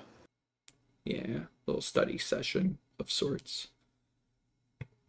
And I'm gonna probably murder what's his face next time I see him. Who? The fellow who was gonna be on tonight. Oh, James. Yeah. You're gonna murder him? Probably. Oh, no. He's a nice fellow. Hate to kill him. No, I'm just kind of disappointed. Because, one, I really wanted to play that game again, because it was really fun. I know I said this about a few other games. If you want to play around, you can. I have it. But, well, I wanted to give feedback on it. That was the big thing. Okay. Fair enough. But I know I said this about a few other games. I think this game, aside from graphic-wise, it is probably one of the furthest behind, but gameplay-wise, I feel like it's one of the closest to being done. The graphics that you're seeing are not the final art. The art looks pretty gorgeous. Like it's. Well, he doesn't have graphics, does he? Oh no, I'm thinking of Tiny Commanders. I'm sorry. Oh no, that's what I'm saying. Yeah, Tiny Commanders. The art for that game is actually really strong. Like very pretty. I was gonna say it didn't have any graphics. No, it does not. Not for you. Oh, okay, gotcha. That's protected under NDA. Right. He said that they were working on it. I forgot. Yeah, they look great though. That is not the weak point of that game. In the current state, yes, it is. Obviously, it's just those were template pieces. Maybe not the different classes, but I thought the rule set was fairly solid. Yeah. No, and we've actually the rule set we rewrote and have made simplified, and cleaned up some of the confusion points that you guys had, which that playtest was super valuable because we were able to go back and notice the places that you had the hardest time understanding and rework those. I think the rule set's going to be even easier to understand. Unfortunately, you and who did you play with? Was that your friend? Yeah. Yeah. You two are actually tainted data now. So we really need to be testing. Tainted data. Yeah. You guys have already played it. So unfortunately, I can't have you get the value of having you read the rules from. It's not blind anymore. So I just can't actually utilize it. Don't worry. You can reuse me. Just give me like a couple more weeks and I will forget literally everything I read. Well, even in the last one, we even played it. Well, the thing is even in the last session, you did have some understanding of how the game was supposed to feel. Like, that's the problem, is that even the most subtle context of having played the game before is enough for you to still influence how you understand stuff. You are still valuable in reading the rules and understanding it. It gives us still information, but it is still not the same as someone who has never experienced this project before and doesn't even know. Like, it's like looking at an alien artifact. You're like, I don't even know how to begin to touch this thing. Whereas like you're like, oh, okay, I know I'm gonna have a board and I know I have cards in my hand at some point. Like you even have that knowledge, which changes how you approach reading the rules. Like you can skip parts of the rules that you already kind of comprehend. And that reinforcement of reading the rules is going to be a lot quicker for you than someone who has not read them at all. Even the most subtle understanding that you already have is still more than a complete blind playtest, which is something that we have to be pushing Potion Commotion through with all of these new people at PAX Unplugged, is getting them to test entirely blind to the concept of what Potion Commotion is. Yes. Which is why I'm kind of hoping that we can get the rule set out for PAX Unplugged so I can actually get some playtest behind it. The one guy, Brian, with his monster game, remember it was like about a year ago, we were working on that a little bit. Yeah. He's back in the game again. He has finally gotten the motivation to start game designing again, so he might be doing some playtests with us again. Nice. I'd love to have him back on. Yeah. He he was a good guy. He just got really burned out from the industry and was like needed a break. So I was just like worried that he was gonna be like done with board games. So I'm like, please don't be done. It'll get better. It'll get better. You just ran into some shit. Oh, that was story. Sorry, wrong. Google Docs. I think this is the rules. Which story-wise we can also booster. I'm not entirely satisfied with the story that is currently Potion Commotion yet. It's more of a fill-in story. So if you have a personal story that you'd like to share or tell through Potion Commotion, please share, because I will absolutely be okay with implementing that. Sure. I'm not sold on any of the story beats of Potion Commotion other than I'm happy with them. If we release with them, I'm not upset. I'm just not like... None of it bothered me. Yeah. I thought it was... fucking hell. I just had like a stroke or something. I forgot my own cousin's name for a second. Alex. Hi. Hi. I'm sorry that I couldn't be of help. If he expressed some interest in story writing. I don't know how good he is at it, but if you had any interest in getting a potential novice's input. If he wants to take a look at this document,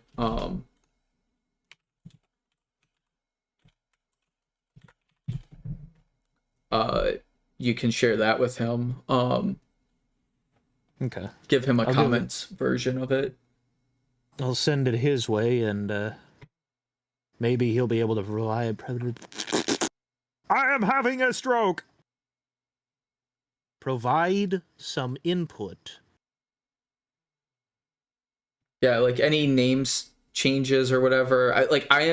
This is a blank slate, so this is a great place for any new like writers who have talent but like don't have a direction. This is like whatever you see, you are free to change it if it makes logical sense to improve or remove. But yeah, I'm like I don't have any deep attachment to the story writing right now. That was something that I like slammed through in one night and was like, this makes sense enough to push this as a plausible story. Would be happy improving that. The one thing that I would want to make sure though is that it has to be the lore has to work with the current game. Right. That's really like, this is a great template of story and gameplay sort of merging together without overlapping entirely, but it still has the gameplay as the core story beats, which I do want to make sure that it maintains, because like one of the problems I had with Emberwind is a lot of the writers would be like, okay, we had a war of 100 soldiers versus 200 zombies, and they climbed over a sky mountain, all on airships. It's like, how do mechanically am I going to make that a board game? Like, how can I implement that as a board game? Like, it's a cool story beat. I'd love to see two wars clashing together in the sky. How do, like, without fundamentally changing the entirety of Emberwind, how do I actually write that story into the game? Yeah. Like, you could tell that as a backstory thing, like, oh, the two wars fought together, blah blah blah. But like, that's all just that's all like, what's it called? Not story writing. Duh. Well, it is story writing, but Flavor text. exposition. That's all exposition.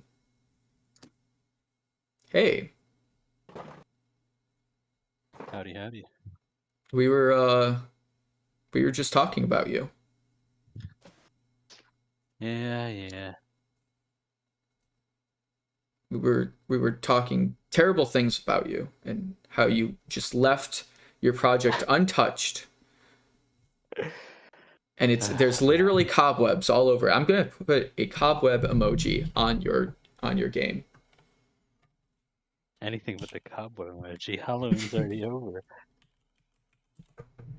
It's because it's dusty. It hasn't been touched or loved. It's a shame. That's right. I have a computer again. Ooh. What is it?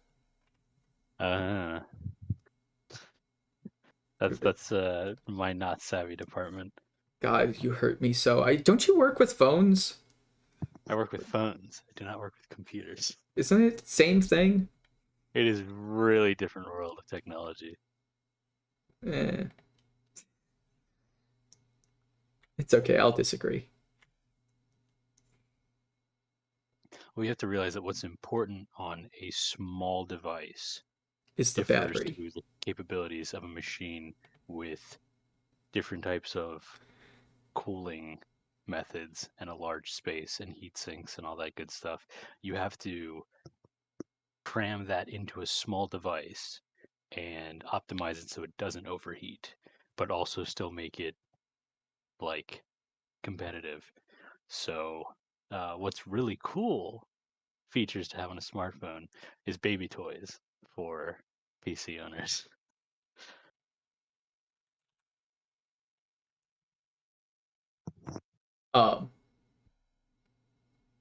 Yeah. I mean, my entire computer setup is just out of my Pixel 4 XL. The XL makes it so I can play games on it. Ooh. Does that make you Yeah, cringe? my Note was pretty dope. My Note was more powerful than my old PC, so I could just run my PC from my Note.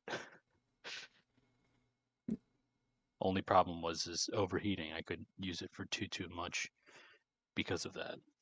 The most superior device I have, though, has to be the Steam Deck. Oh. I just had to bring that one back. Oh. All right, gentlemen. I'll see you in another 6 months. Oh, that was my best mic drop moment. Yeah, I just have to leave now. I don't know if I can top that. It had to be you, of all people, for me to mention that. I have not mentioned the Steam Deck in far too long, and you just happen to come on and trigger my Steam Deck memory. One day Nick's gonna be like, "Joke's on you, I have one now." Yeah, joke's on you. I have one now in the future.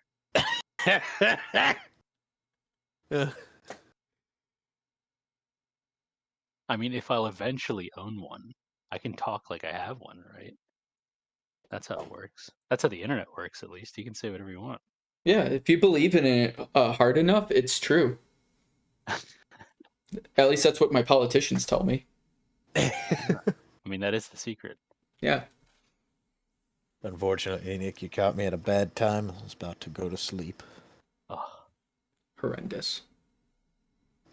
I will, however, be on tomorrow night as well. Yeah, I'll probably be popping in tomorrow. Define Oh. tomorrow night, because I work 12 to 12 tomorrow. 12 p.m. 12 p.m. to 12 a.m. What My the dyslexic brain cannot fuck? process what that is. Is that in the evening or in the morning? That is, I work all day. 12 hours straight. And then I get to do that again on Wednesday. Because Are you that's been my schedule. Is I work all day the days I don't have mom. And then the days I have mom, it's just that. So technically, Monday, um, are you still working half retail? day. Yeah, no, I Oh, work at a okay. restaurant. But Gotcha. I yeah, I have a half day, which is Monday at 5 p.m. Um, that's my only day off. Mondays at 5 p.m. And we usually have D&D, but they've been canceling sessions, so I've been able to do things. I should run a D&D game at some point. That's There's this really cool D&D adjacent game we should check out sometime. I don't know if you've heard of it. no. You just said an adjacent game. I mean, I've got about 30 of those on my shelf right now. Which one? The Genesis Hey, is a really good game, by the way. If you haven't looked into the Genesis, probably Degenesis? yeah, it is the best D&D or like role playing. Uh, what is it called? It's probably one of the best role playing cyberpunk role playing alternatives to D&D I've ever experienced, and the artwork is god tier, and it is so overly thought out and well put together, and it's dead. It does not exist anymore. Do not get your hopes up. It is Well, you know what they say. Degenesis does what DN don't. All right. I'm going to No, I was bed. talking about Emberwin. Oh. that's what I figured. I was just trying to Well, avoid saying I'm it. glad we get to lose Stu on a terrible joke like that. Absolutely. It's Okay. redemption. Now you guys can talk shit about me. All right. Good night. All right, see ya. Well, now he's gone. I have to tell you the important stuff. The resale value on my Super Mario 3D All Stars has gone up.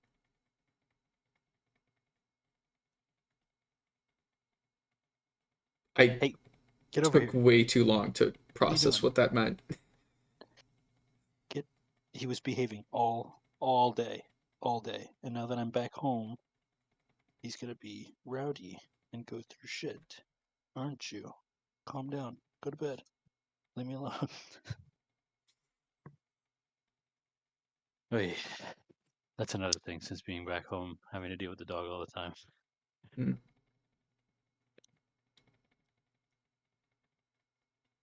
Are you still working with previously Pluto?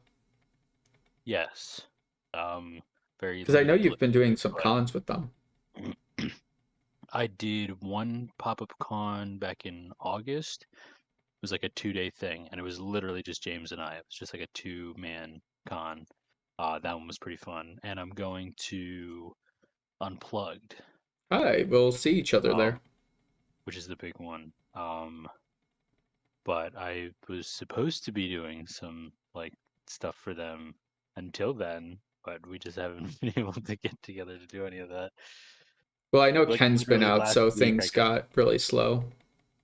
yeah, his little Japan trip. Little. His 2-month long Japan trip. Uh, Going on a little trip is me going to PAX Unplugged for a weekend. His fucking like Anywhere that's not escapade. Ohio.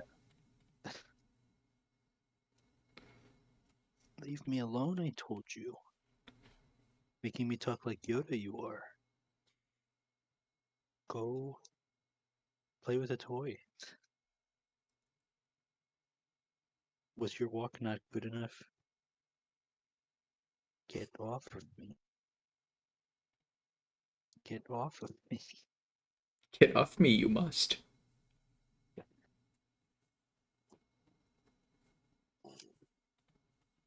Can you hear him like growling and whining? No, surprisingly, your mic is doing a very good job at blocking it out. Oh, there we go. He's on the microphone. Now I can hear it. Though, however, I've heard worse people. Like I think James's dog was like moaning in the background, and I heard that, and he was like, he's not even in the room. I'm like, oh. Well, how good's your noise suppression? You like actually have just a sound box that you're like in right now. Full commitment. I actually lost the little like pop filter on my headset, so it should actually be more receptive than normal. Yeah, it's a placebo effect.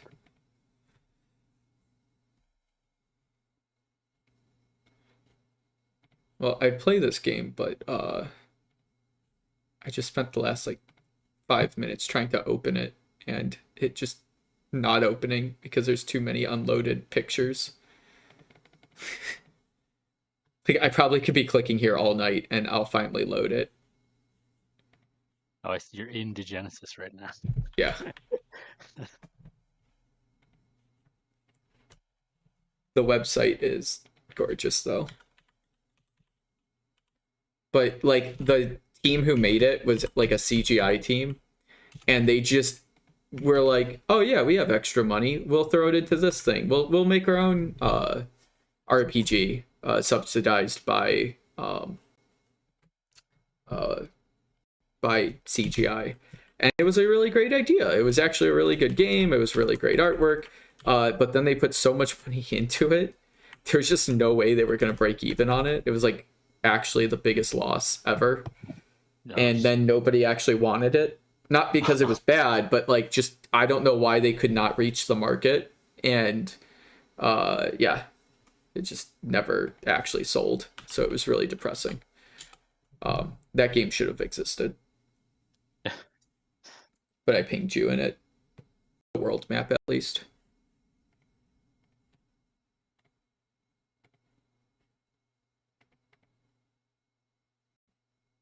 One new mention. Like, this is one of those games that's like the level of Dune deep, but without the backing or cult following.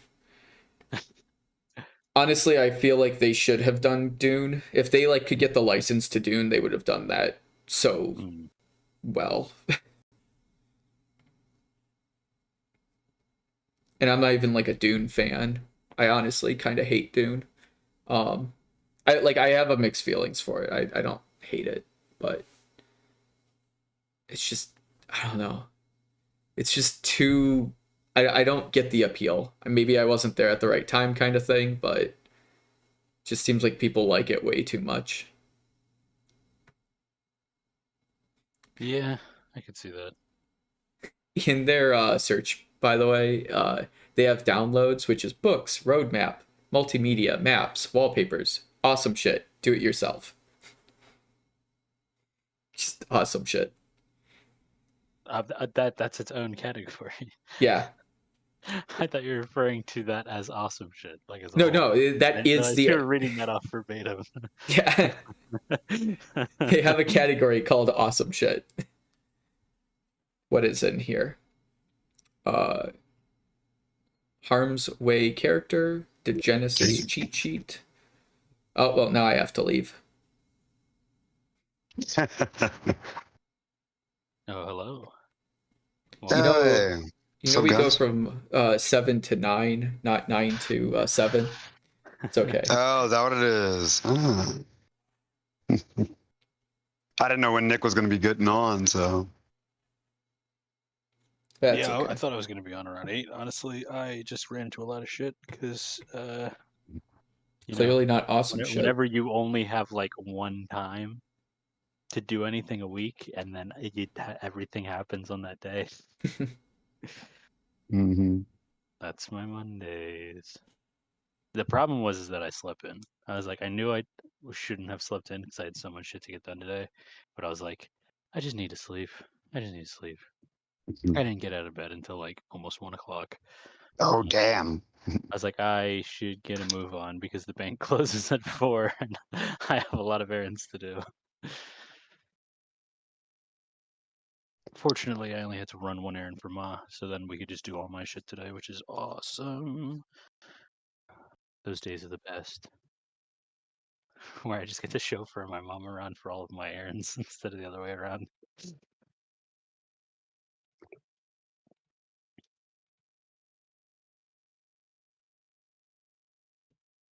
Nice.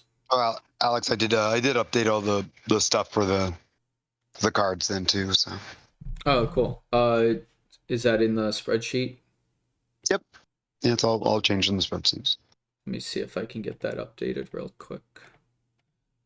Said no one ever.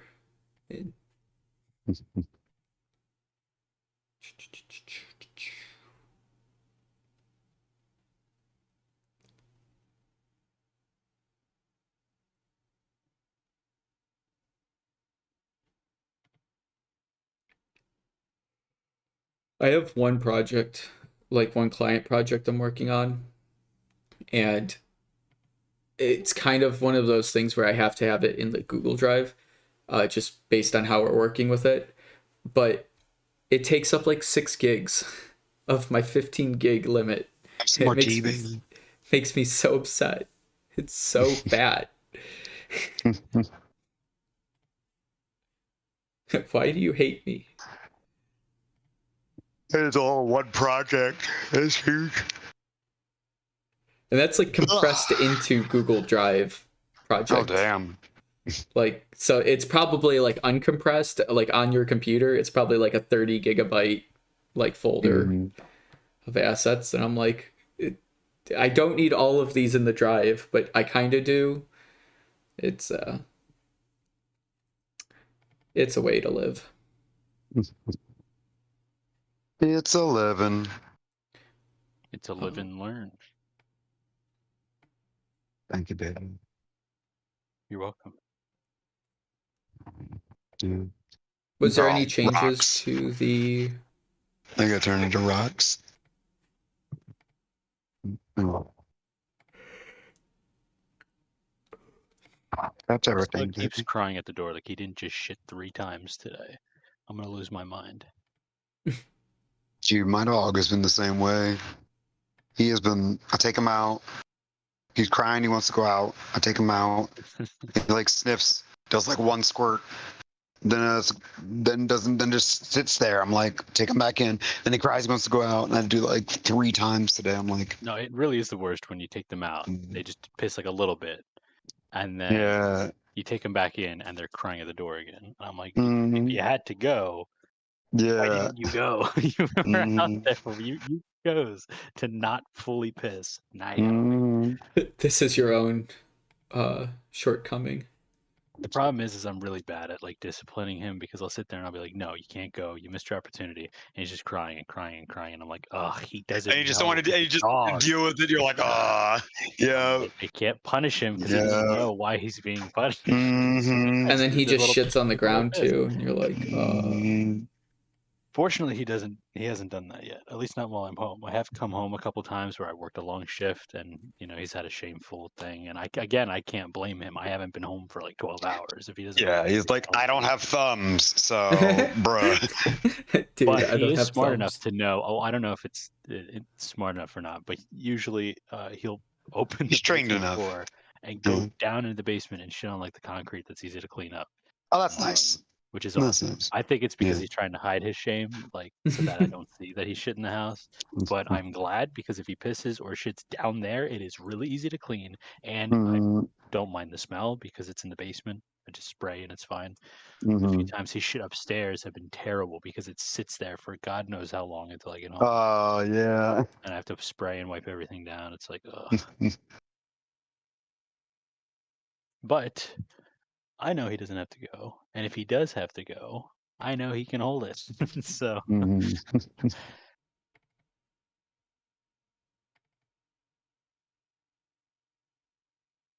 Oh, dogs. Man's best friend. and he was behaving so well today. Hmm. Like before I left the house, he was chill, he was fine, did everything he needed to do. Got a bonus walk because he was being so good. Nice. Now he's just being a little shithead. Because now he knows the routine. Like he thinks I'm coming home from work, Hmm. and he's like, "Oh, he's home from work. Now I gotta be a little shithead." Uh, What are you crying about, dude? What? He'll talk back to me. I'll look at him and I'll say what, and he'll whine and he'll like stomp his foot. Like he knows. Sometimes the dogs can be real brats. He is. No, no. Go lay down. Although one thing I got him this like Pringles toy where it's like the Hmm. shape of a can of Pringles Yeah. and it has a lid that comes out and there's like another toy inside where it's like the chips, but it doesn't come out, which is nice. It's all just Yeah. one toy. But it crinkles. It's like Hmm. one of those crinkly toys. So whenever he's off in the living room playing with his toys, whenever he picks that one, Yeah. I freak out because I hear something crinkling. I'm like, what did he get? I throw my headset off and I jump out of the computer. I run into the living room. And he's just rolling around on the floor playing with his toy. And he looks at Hmm. me and I'm like, good job. I like back away slowly because it sounds like he got something and he's running around with it. Yeah. I'm like, I gotta get rid of that toy. It's so nice. All Might has he really likes his we call them crunchers, but they're basically just soda bottles. He likes soda bottles, Yeah. which is really awesome because then like I'll just buy a thing of soda, and when I finish it, I just give him the bottle, and he goes to Yep. town, throwing it around, like crunching on it. We call it his cruncher because it makes a crunch, obviously. But I do that with yeah, water bottles. I'll chug a bottle and I'll just throw it and he'll just chase after it. Yeah. Oh, man My- loves his crunchers. My cat absolutely loves bottle caps. Like she just goes crazy for bottle caps. And like it's just the most satisfying thing to do because like you just have a bottle of water and you just drop the cap on the ground and she just has the next like Field day, 10 yeah. minutes is just going after this bottle cap and having the time of her life. And you're like, I'm so happy that bottle caps make you happy. Because they're inexpensive, and I was gonna have one anyway. Yeah, like I have one around. I could literally they're always new because they're different colors, so she gets excited with different sounds. I'm like, you are a happy cat. I am happy that you're a happy cat. That's my sister's cat with Jenga blocks. They just got Jenga blocks and they just like put them standing up around random places in the house, and the cat just loves to knock them down. Just find them around and smack them all over the place. So Like, rude. well, How do are you that, to play that they Jenga? don't knock over the expensive things. Like, you can knock over the wooden blocks, that's fine. My cat, 'Cause I've seen just the the cat other jump day. up onto the table and just smack a $100 Xbox like controller off the table, and I'm just like, no, don't do that, don't do that, don't do that. My cat the other day just so I have like the nicest cat possible. She does not, she has her claws, like both front and back claws, and full set of teeth. Like she could just tear you apart if you like mess with her, but you could like touch her tummy and she will like fake bite you. She'll like hold back and you're like, you could just tear me apart, but like you have the wherewithal to not, which is so lovely. But anyways, she that's both a great thing but also a terrible thing because she will not hurt anything. Like she will not hurt a fly, she will not hurt a bug. She'll try to crush a bug, but she'll like play with that bug. Like we'll have like centipedes because our house is like ancient. And I say ancient, it's like built in the 20s. But like Which to American standards is ancient. Yeah. But yeah, she saw a mouse the other day, and it was running through, and I'm like, "Ooh, go get it!" And she's a hunter because she was raised on the streets. No, she was found in like an alley, and that's how we got her. But so she knew how to survive, but the thing is she doesn't hurt anything. So she chases this mouse, picks it up, like throws it around, but will not kill it. She just kind of is like torturing this poor mouse. And it's like Tom and Jerry as they run around the house chasing each other. And I don't have any mouse traps around, so I'm like, fuck, I have to go find a mouse trap or something. And this mouse is too fast for me to actually like catch. Also with the cat, it's really hard to like sneak up on the mouse. But I do at least know where the mouse is at all times. So I ended up going over to Home Depot, getting the mouse trap, bringing it back. Getting a shotgun.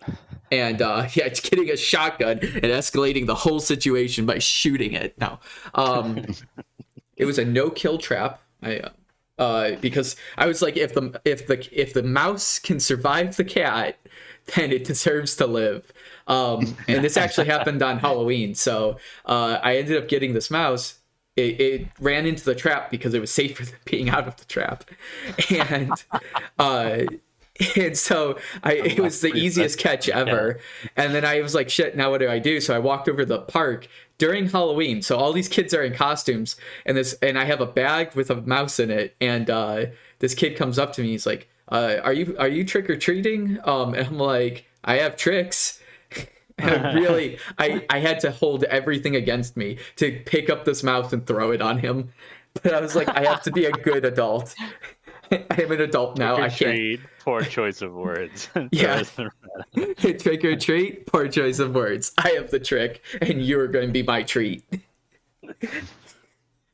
Oh no, you just keep it in the bowl of candy, and then you reach in, put one candy in the one kid's bag, piece of candy in the one kid's bag, and then the rat in the third. There you go. Yeah. No, just let the kids put their hand in the. Oh god. They pick out the mouse. Mouse jumps out, runs away. Yeah, no, that was fun. But the mouse did make it safely to the park, and I do not know where it is. That's the end of the mouse story. It probably was eaten by like a crow or something.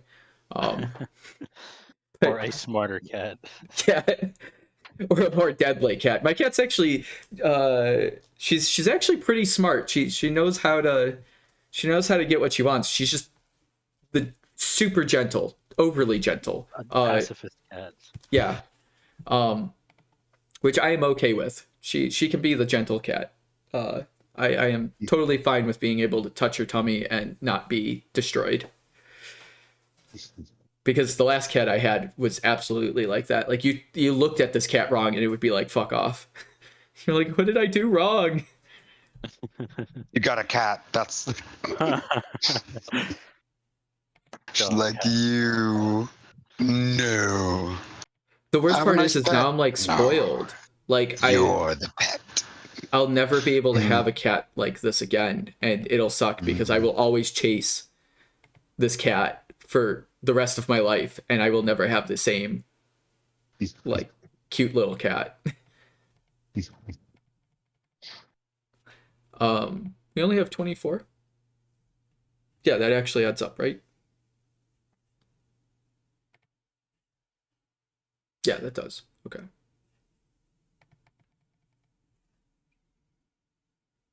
Were you able to see the template thing that I drafted up for you? I know that was like super descriptive, but like James, I designed a layout. I was like, you're talking. I didn't know if it was me or him. Yeah, we both sat in silence. Yeah. Are you talking about the card template? Yeah.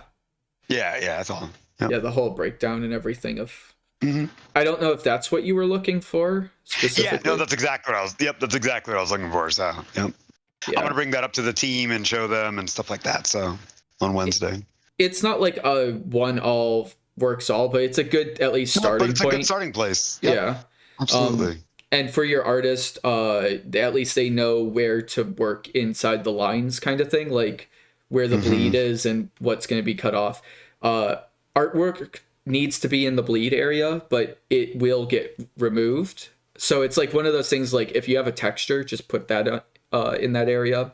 But yeah, like bleed is a weird thing to explain to an artist because it's like it has to be there because it'll look like the printer cannot cut your card down if it's not there, because you'll just get white borders.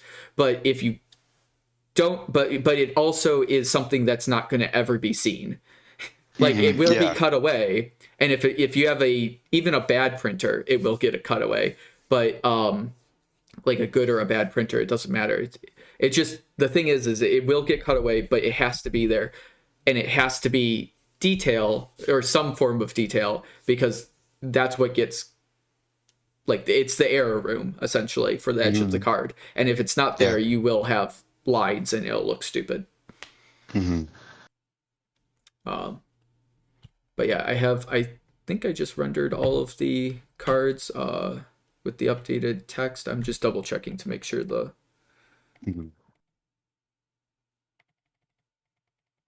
gross. I have to fix the hyphenation on this.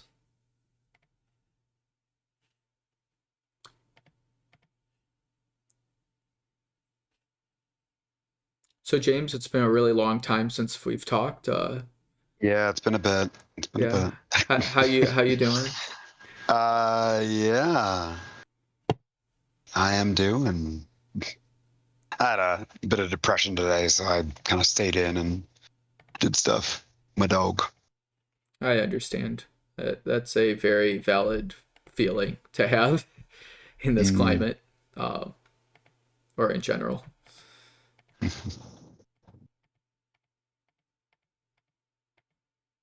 Finding motivation to do things is exhausting. Yeah, it can be. I think I got all of it. We have... Just want to make sure that none of it got ran off. Yeah, that one did. The swarm passive is just on the border of being long. The rest of them seem like they're fine. Yeah.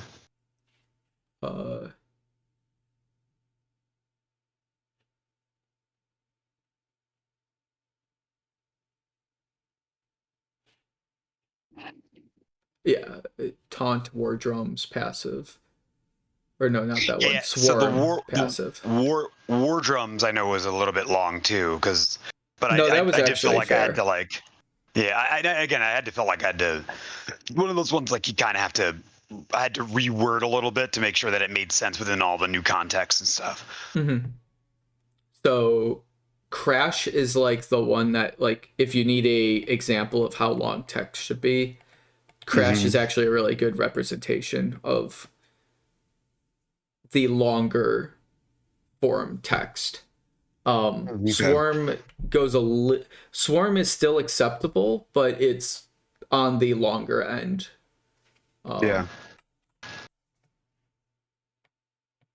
Like, I would even say up to the word sent in Swarm is as far as I would take it. Swarm still works, but it's bordering on too long. If that makes sense.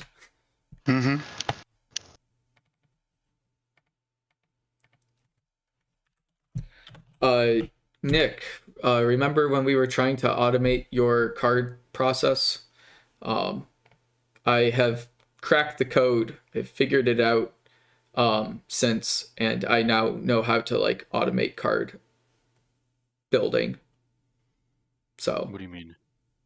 Like, you know how we were trying to do like emojis and stuff and like get them into the... Oh yes, that's what you mean. Yes. Yeah, I've cracked the code. I figured it out. I can now mass generate cards more effectively than before. And also include artwork. Oh shoot, that's right. Now that I have a computer again, I can start looking at some of those old files.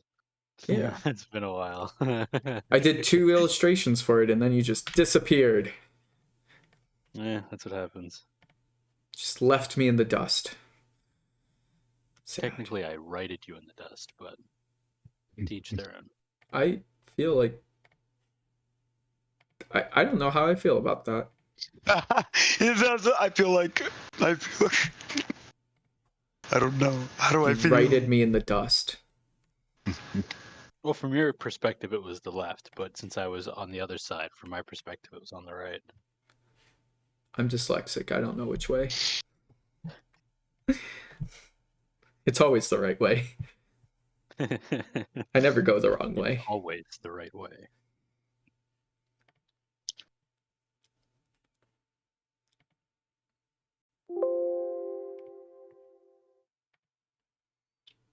I think we can do.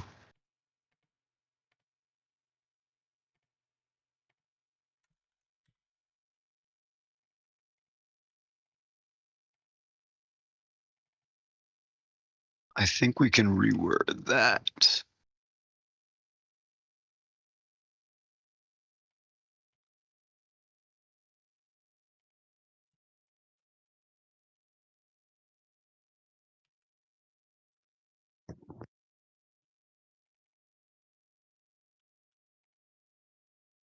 Game is oddly satisfying in how it lines up so perfectly with tabletop simulators, deck builder. What does? The card amounts that we have just line up really well. Yeah, they do.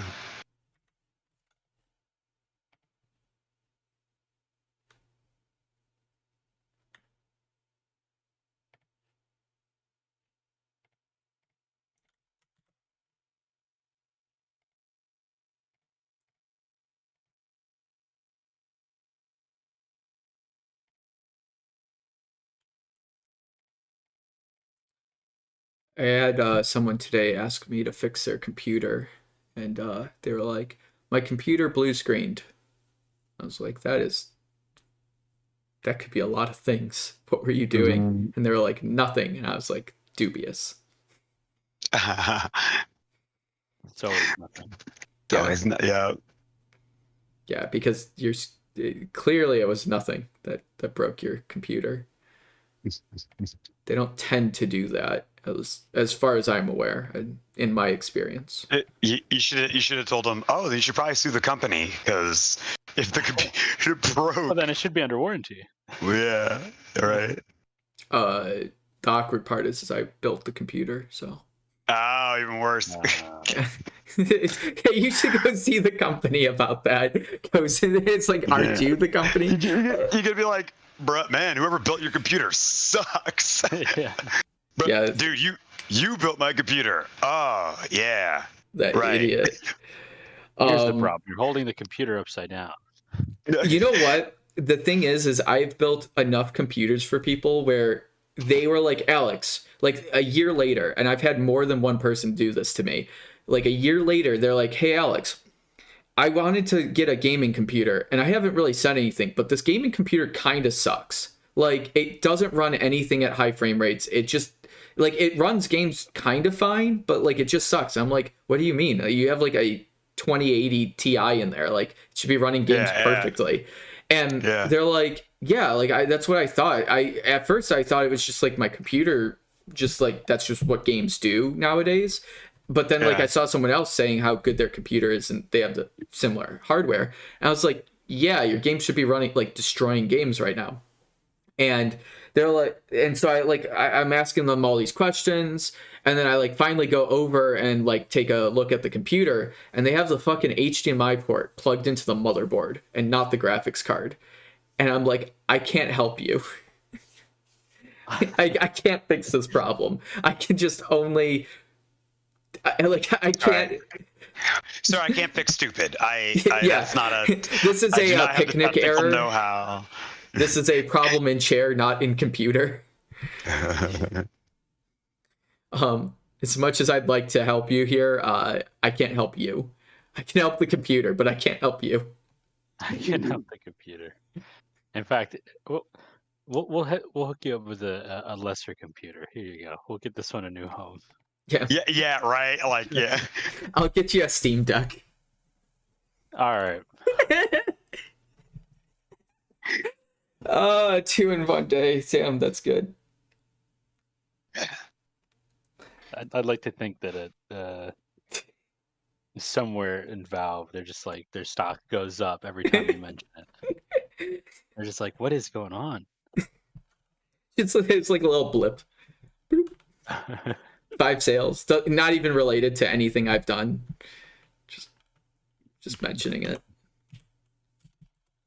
Hashtag not sponsored. Totally means I'm not sponsored.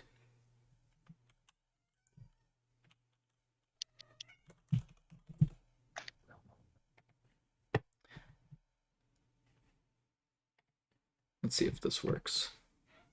Also, James. It's me. So there's this new game that came out recently, and by that I mean like 2 months ago, but I've only recently had time to play it. But recently for you, yeah. Yeah. Called Moonstone Island. And Yeah, I heard it. it's like a hybrid. It's kind of like Stardew, but it has it's a deck builder and like monster battler. Yeah. Really fun. I'm obsessed. Okay, I'll get it. Okay. The company, Is it on Steam? I don't know if it's the same developer or the same publisher, but they also produced Cassette Beasts. Oh, rock on! I love Cassette Beasts. And I was like, Yeah. oh well, if they're the same people behind this, I'm definitely gonna have to get Cassette Beasts now because. Wait, you haven't played Cassette Beasts yet? Not yet. Dude, what are you doing? You need to play that game is amazing. It is so good. Yeah, Cassette Beasts is phenomenal. They did an amazing job on that. I saw Moonstone Island 3 times. Like Steam's advertisement was like, play this game. You'll want to play this game. And Nick was my push. I just like ambassador for it. Yeah. I needed one valid excuse to get this game. It was not a hard push, but I needed a not Steam related push, and you made the show. It could be recommending it to you because I've been playing it. Because I know a lot of times when my friends are playing games, it'll push those games for me to play. For you to play them, yeah. That makes sense. So it could be because I've been playing it for like at least an hour a day if I get a chance. I'll come home from work, jump on, play for about an hour or so. The confusing part though is it's like I never remember where I am in the game. So I jump in and I'm like, okay, what did I do last? I did this.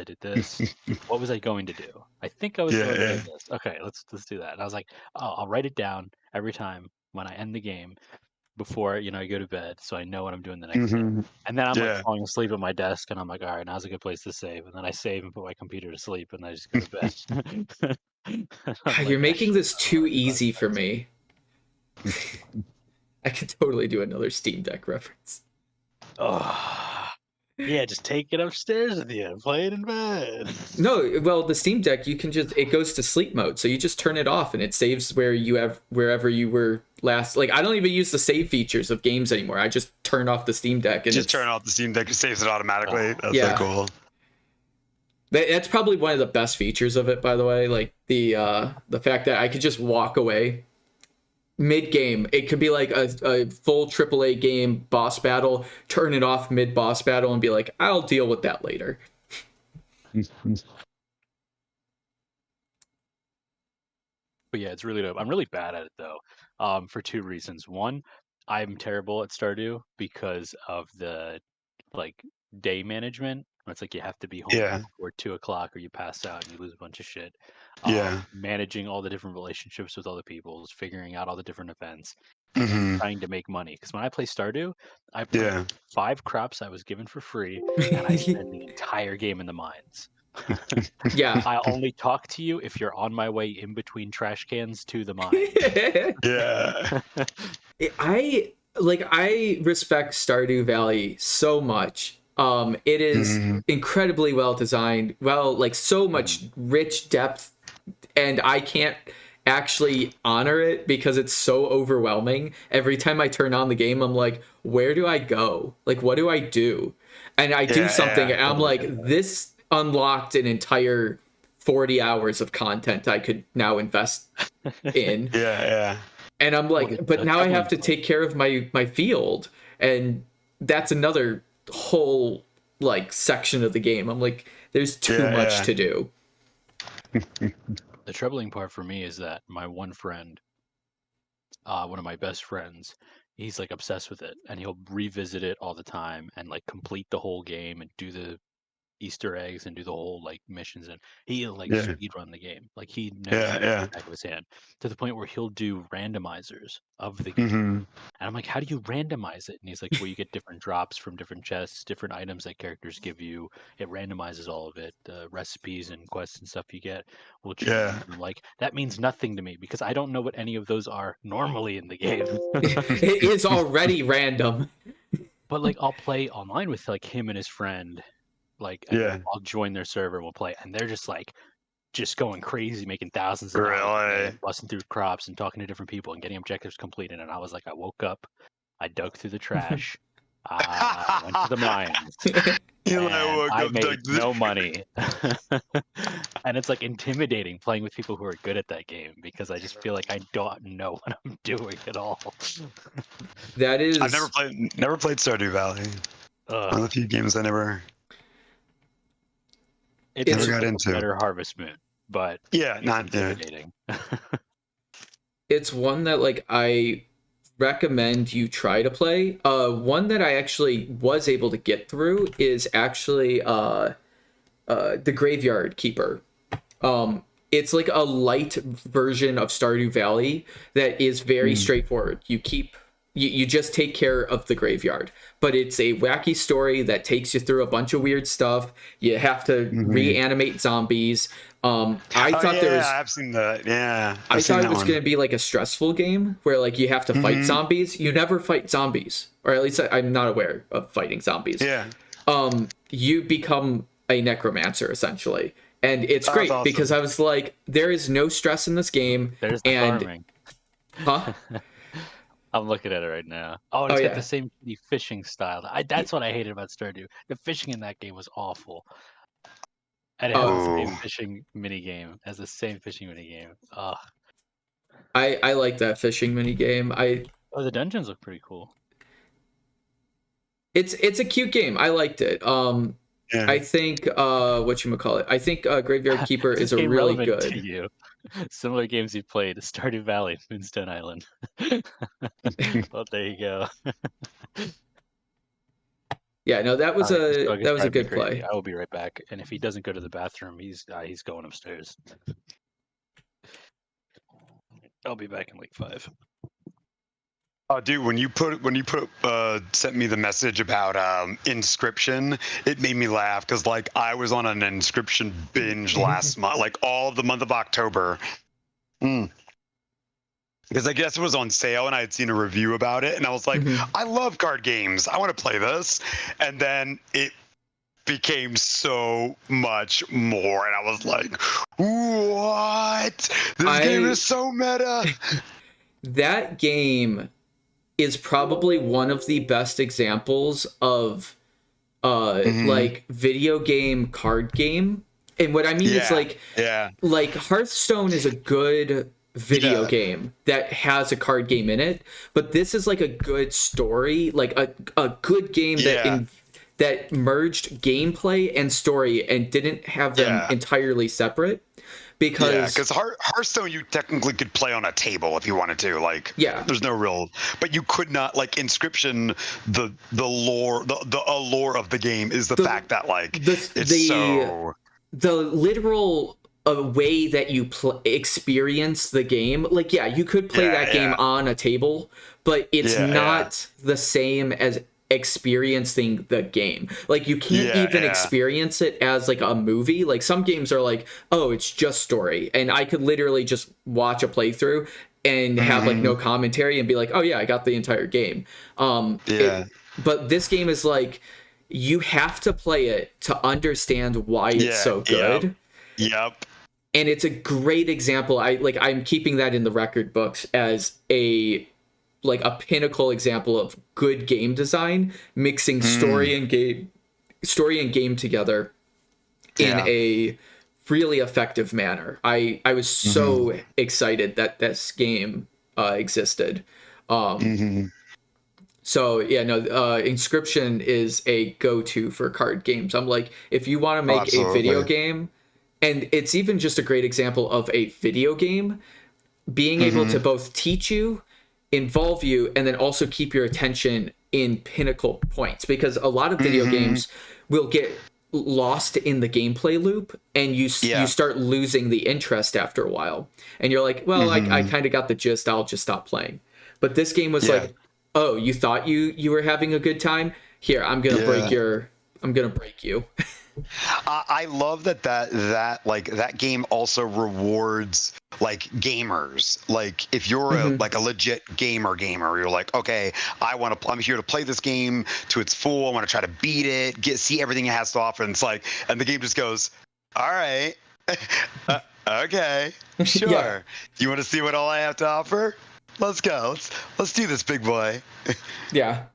When you think you're badass and you have your little mice, you're like duplicating mice on a bear, or like, what was it? Yeah. Duplicating squirrels is my meta, and I had the duplicating squirrels. Yes. I do I like doing the squirrel ant combo.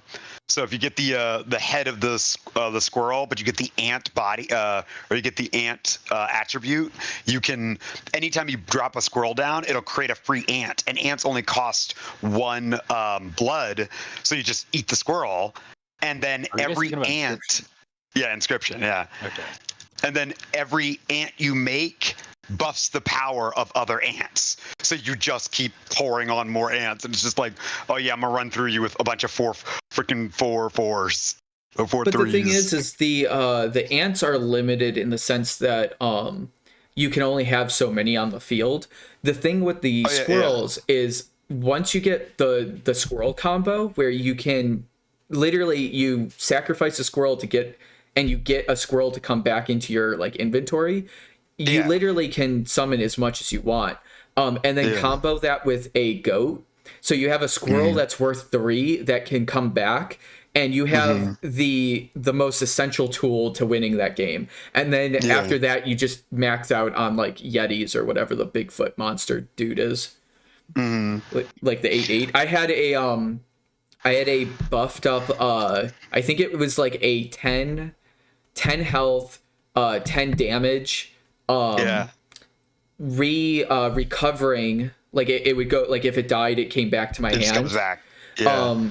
Character, like one of the people, like like the pictures. Characters. So I had a 10/10. It came back to my hand, and then it had a buff where it would it only costed 1 like 2 couple bones or something. It was like 1 sacrifice, and then That's with awesome. that I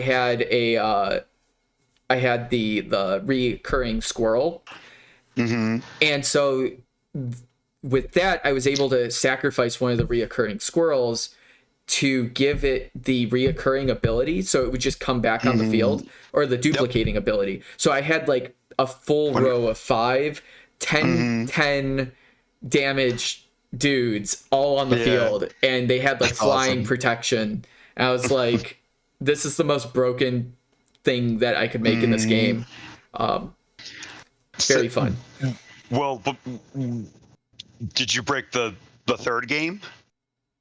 So the third tier of the game? Yeah, the third tier, with the robots. No. So I've just how far gotten... How far did you get into...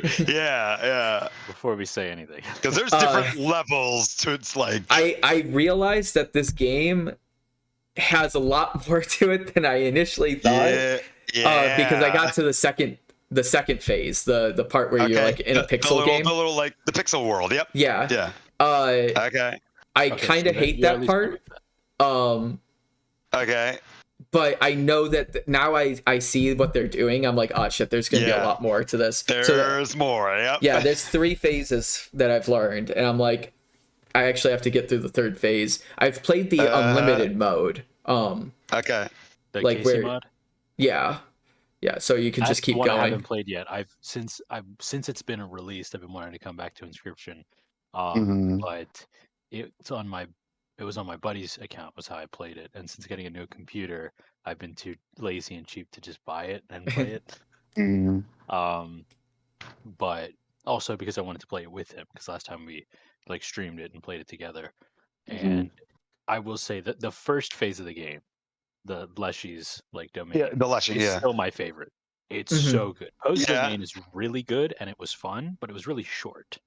Mhm. I hmm feel like there was a lot more depth in Leshy's game than anything Yeah. else. hmm And Act 3 is just really difficult. It's really Oh, difficult. really? I was having more fun I was having a lot of fun in Act 3 with the robots.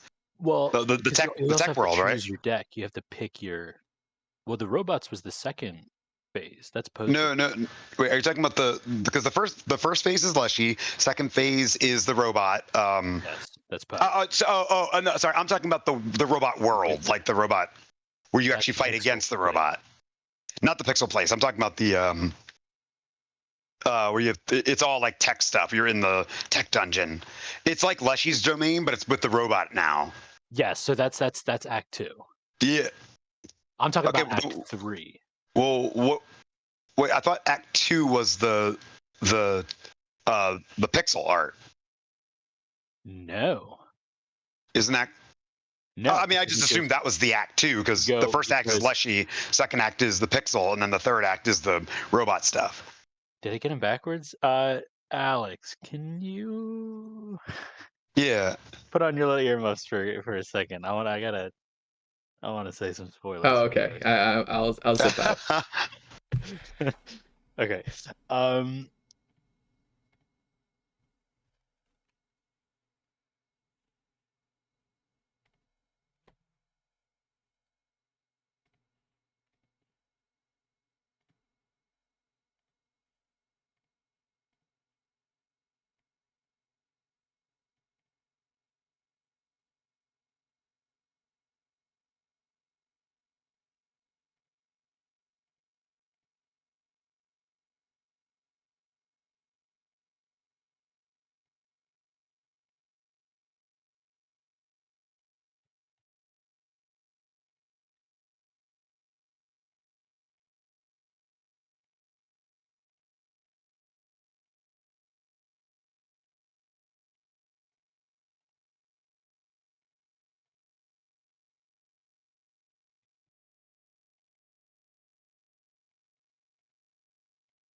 The Necro pack because that one Mhm.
It's adorable cutesy, little but like psychopaths.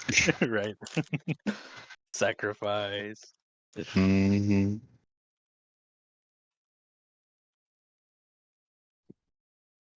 Yeah, I enjoyed Gold Limb. That was a fun game. I enjoyed that too.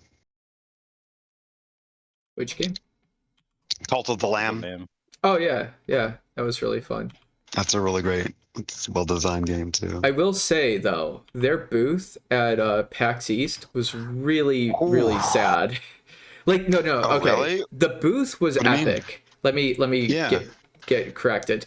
The booth was epic. I wouldn't The know. people there were Yeah. utterly interested in being there. Really? Every single person was like, I tried to like chat up with one of the guys, and he was like, here you go. Like he gave me the little hat thing. It was like, get the fuck out, stop talking to me. Like that was the energy I got. And then I went to one of the other games, and there was a game I was super excited about because I actually watched it like debut on Kickstarter and got funded and all this other stuff. And I was like super excited. I was like, oh shit, I didn't know you guys were with Devolver Digital. And so I got super excited and started talking to them. And that guy was just like, did not want to be there. Like he was like, why are you talking to me? You are like really annoying. Stop being a fangirl. I'm like, I'm not even being that big of a fangirl. I was like, I just wanted to say hi and like learn a bit about your game. And it just was like the most like disappointing like experience I've ever had with like a game studio. I'm like, you guys are here definitely for the paycheck and not because you actually want to be here. And that's really like disheartening because I'm like, damn. That's why Ken doesn't hire anyone outside. Anyone outside to sell his games. Well, I mean, we would die if we got people like that. Like, let's be real. Like, because we're indie, like we would die if we got people that did not care about the game trying to sell it. Like trying to sell TBS. Like, no, it would not survive. Yeah, no, like indie has to do it in the way indie does. There has to be passion. If there's no passion, you're not gonna get people. Like, you just can't. It can't survive. But yeah, no, I was like, I was surprised. That's our origin story, Alex. Huh? I was a fangirl of your game, and I approached you at Too Many Games, and I was like, oh my god, I saw you at what was the one con that I went to? I always forget the name of it. But we went to this small con that was in Lancaster, and I saw your game, and I was like, you know what? Yeah, Zenkai Con? Oh, yeah, Zenkai cool. Con.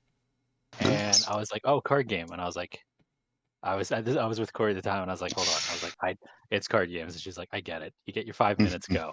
And I started talking and looking at it, and he did his pitch. He went through the whole game, the mechanics. I was like, seems one up. It's really cool. It's really cute. I was like, how much? I was like, 25 or something like that. I was like, that's cheap. That's mine. I bought it right there on the spot, and I was like, oh, it's cool. We were playing it. It became a whole thing, and I was showing everybody. And then I go to take a piss, and I'm walking back from the bathroom, and I see this huge poster of the little dino guys, and I was like, wait a minute, I recognize that. And the rest is history. Yeah. But imagine if I went up to Alex and he was just like, yeah, cool. I'm glad you already bought the game. Cool. Can you leave? I'm trying to sell this product. Yeah. I mean, fuck off, nerd. There's sometimes that energy comes across, especially if like you're a booth barnacle and you're just like hanging out just to hang out. But there's a difference between like you trying to hang out just to tell me your life story and your like like your RPG. Yeah. Like even I don't know, like there's some people who are like they just don't get a hint and they like just take up all of your time. They're like, this is my time to shine, and you're like, no, it isn't. Hey, well, it's that, and the sad thing is, people like that, they hold you hostage. Like whether or not they mean to, they're just like, oh, you can't go anywhere because you're trying to sell a product. Let me talk to you about my life story, and it's like, bro, I get that you're lonely, but especially when you're doing RPGs, this is why like I don't know if I'll ever do an RPG again, is because RPGs invite people who write RPGs and write their own characters. Yeah. And it is so much worse than anything with like Snack Attack, because Snack Attack, I can sound like an NPC and just repeat myself over and over again. But like RPGs, I have to like listen to their character and be like, yeah, your character's interesting, I guess. It sounds like every other character that I've ever heard. No, but like I'm a drow ranger with pink horns. No, that would be someone I'd be interested in to hearing their story. No, I am Diego from Diablo or whatever. What's the Diablo guy's name? The white-haired one with the red jacket. From Diablo. You mean Devil May Cry? Yeah, Devil May Cry. Yeah, Dante. Yeah, that's what it is. No, I've had... I knew it was a D name. Virgil from Dante's Inferno. It was just like the name was wrong and the game that it was from was wrong, but we both still like figured out exactly what it was by the description. Hey, that's strong character design. Like, oh yeah, when he got the game and the character's name wrong, but he described it correctly, we knew what it was. No, that. Incredible design, but the thing is every edgelord gamer boy wants to be that character, and I actually had to run a D&D session or an Emberwind session where every single guy in the group, there was a bunch of Dantes. It literally was. They could not. They were like, I want to be Dante. I want to be Dante. No, I want to. I'm like, you all can be Dante. Cringe. I was like, you're pink Dante, you're blue Dante, this is Super Mario Dante. Red Dwarf needs help. Super Mario Dante. Yeah. He can jump really high. Red Dwarf needs help. Yellow Mage is low on mana. But they were like all trying to be these like edgelord like characters, and their backstories were all like, I came from like an edgy place and I survived from the middle of a war.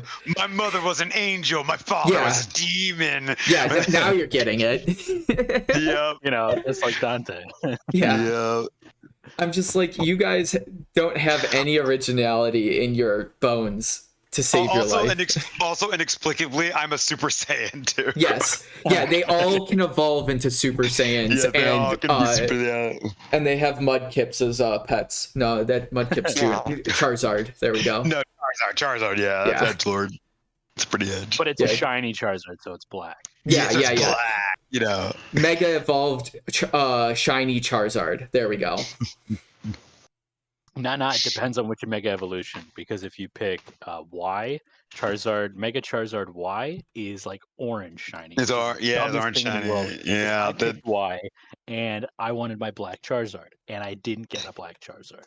See, the funny thing is, I picked Y because I just liked Y better. I like the design for Y better than I like the design for X. Oh, well, I like the whole motif better. Y is trying to harness the power of the legendary to make a destructive super weapon, whereas in X, it was to harness the legendary's power to save the world from the super destruction. Oh, really? I never played X, so X was the weird fairy deer thing. Oh, I know which one it was. Yeah, Xerneas. Xerneas' has power to like restore. Whereas in Y, they're trying to use the I got the Doomsday weapon for Evoltol. Game. Yeah, 100%. I got Evoltol. I picked the water type, and I solo with him. I never swap him out. He is my main man. And the water type. Yeah, whatever water type Pokemon it is, I am always the water type. Oh, really? Ninja. Y had some of the coolest starters. Are you kidding me? Y did have it. They were based off of D&D. D&D classes. Yep. Yeah. Well, I have to stay on brand. The rogue and the warrior. Yeah. Chestnut was a tank. And then I just stick with whatever Pokemon like I have. So like if the first like Pokemon I catch, it's just in my inventory for the rest of the game. Oh yeah. And not your party. He's in your party. Yeah, in the party. Yeah. Just like you're going through your potions. There's your starter. Fuck out of here. I need a potion. Get your starter.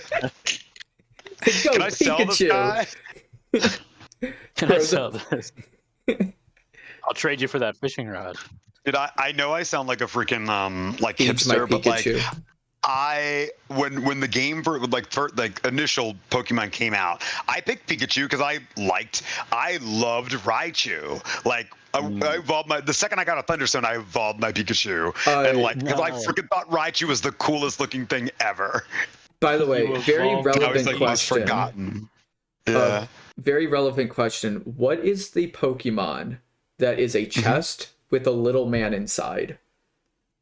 A chest. Are Oh, you you're talking talking about about the newest game? Hitmon. Or no, he's talking about Hitmonlee. No, the chest. Like literally a treasure chest. Gimme Ghoul. Oh, Gimmighoul. Yeah, that's Gimmighoul. Okay, yeah. What is it called? I thought you meant Hitmonlee. Gimmighoul. Yeah. Oh, because his whole body is a chest, like a torso. Yeah, and he has a face of a man inside of it. Yeah. Yeah, torso. No, he meant a box, not a torso. Yep. He meant a box. It's Gimme Ghoul. Gimighoul. Oul. Yep. Ha, Yep, just Gimme caught Ghoul. it. So the Discord, the Game Direction Discord, has a Pokemon mod in it. If you go up to bot commands, you can catch yourself a level 35 Gimme Ghoul. Oh, wow. What? Where? It's up in bot commands. Bot commands. I have no idea what that is. In the channel. History of bot commands. In Discord, I'll ping you. It says Alex is typing, but I don't see anything. Yeah, right here. We're in. Oh, I still do not have permission to send messages in this channel. Oh, do you not?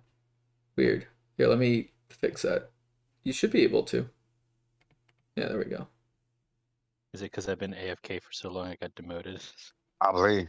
Manage messages. So get him out of here.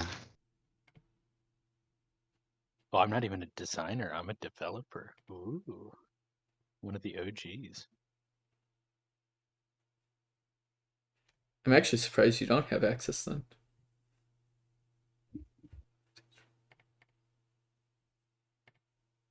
Where's the application? There we go. Now you should have. This is the start of the bot commands. Talk to the bots here. What do I do? You should be able to do @Poke2. Oh, is that what that thing is? Yeah, @Poke2, and then you can catch your starter. And then every time you type in this Discord, you level up your Pokemon. Oh, wow. I need more people to catch Pokemon so I can have a battle. And trade. He didn't do anything. I don't think you typed it right. Oh, maybe. Do help. Like Poke2 help. Okay.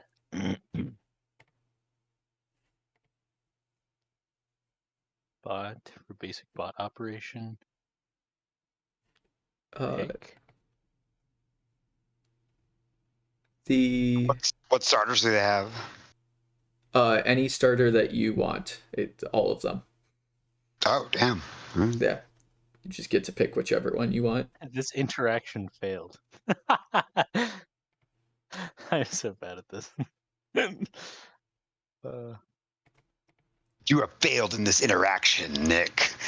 I already got my starter, so I don't know how to. Do I have to catch? Do I do @Poke2 catch? Maybe @Poke2. Did you already get your starter, or if you do like @Poke2 starter, that might work. Oh, okay.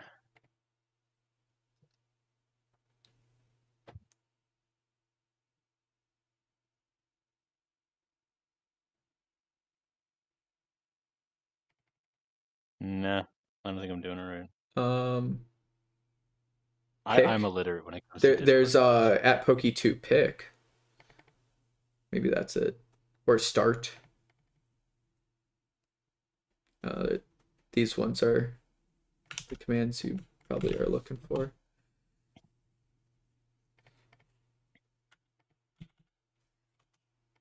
Lead up, donate, invite, pick, ping, profile, start, stats, vote. Don't you have to do like a slash command? Normally you do, but because this is an actual like bot, that you're interacting with. You're not interacting with a Discord. It's confusing. There's So it's like not like a Discord Discord bots, bot, and it's then like its own entity. yeah, it's like its own like user. Whereas like there's also integrated Discord bots. Oh, here we go. Yeah. Pick a starter Pokemon to get started. Signature at Poke2, pick, and then put the name. Okay. So it has to be a starter, or can it be any Pokemon?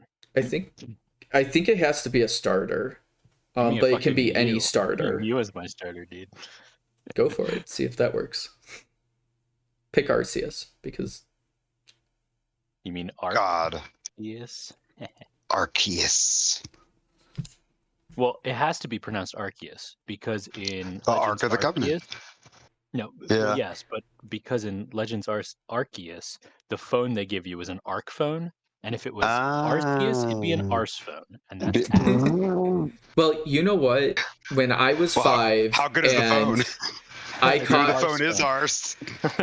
and I illegally traded for my Chinese Arceus, and nobody told me otherwise because the TV show hadn't come out yet. Awesome. I mean, I've since converted to saying Arceus because so many people say it that way, but I've always said Arceus, and now it has to be Arceus. They're not going to give you an Arse phone. Like, they can't do that. It has to be an Arc phone. It has to be. Man, this But I've phone also is never heard it ours. pronounced. I updated all the cards, by the Who am I way. picking? Ooh. Beans. Who do I pick, dude? I mean, I have to go Cyndaquil. He's my boy. But Cyndaquil. Cyndaquil's awesome. bro, can I get Hisui Cyndaquil? Because the Hisuian Is that a starter? Typhlosion, the one from Yeah, Arceus yeah. Legend, Yeah. You should be able to. The Typhlosion from that is badass. Have you ever seen him? Yeah, I've seen him. Yeah, he has a little ghost fire around him. Yeah, he's got Yep. that little fucking. Oh, he looks like the Emperor from like Star Wars. Mm. How do you spell Hisui? Hsuian, I think. Hisui. Hisui. Hisui.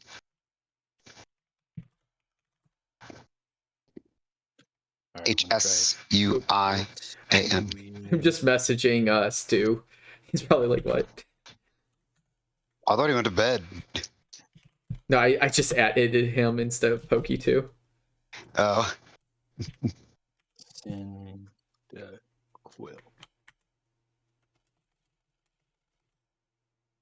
Please select one of the starter Pokemon. God damn it. Yeah. Well, I mean, if you pick Cyndaquil, it might evolve. Let you choose. Oh, here you go. Which one he evolves into then? So this is the list. I don't. You can do pick list. Yeah, his Hisui isn't an option on here. Oh, it isn't. Period.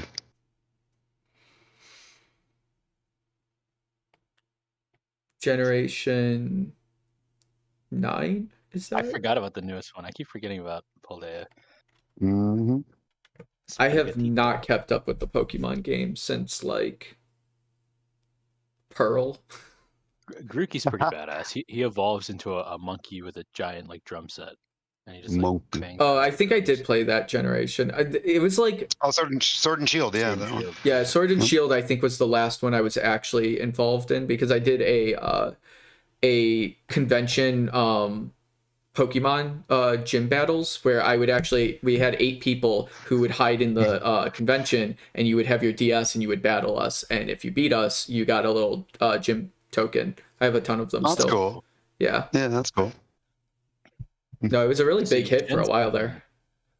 I owned Sun and Moon. I actually got, because I had a Japanese 3DS and a regular 3DS, I installed Japanese Sun before the midnight release in America because, you know, Japan's their time zones first. So I actually had the game before anybody else.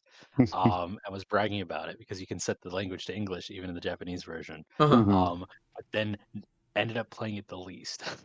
Oh, really? So I've actually I beat the first like gym or whatever they were called, and I didn't get tested. So I have the oldest Pokemon Go account. Oh, really? Yeah, I have an original one. Yep. So my Pokemon Go account is was started 5 days before Pokemon Go was released. Mhm. Because they had a APK for a pre-release of it Ooh. that someone hacked, and I signed up and I got in right before the accounts, like the account servers were live. So the account servers were live and I got in during their beta test. So I was able to get in like 5 days before Pokemon Go was actually live. And That's it was the awesome. best 5 days because nobody else was playing and knew about this yet. And the servers weren't like absolute shit yet because there's like only 4 people on them. Oh yeah. And so I had the greatest time, and I understood everything that they were doing, and I was like having a blast walking around. I remember I was in like a little cul-de-sac, and we were just like walking around like zombies all throughout the night. And then yeah, like for I think like 2 years straight I played that game, and I got to like level like 80 or something, and I have yet to touch it since.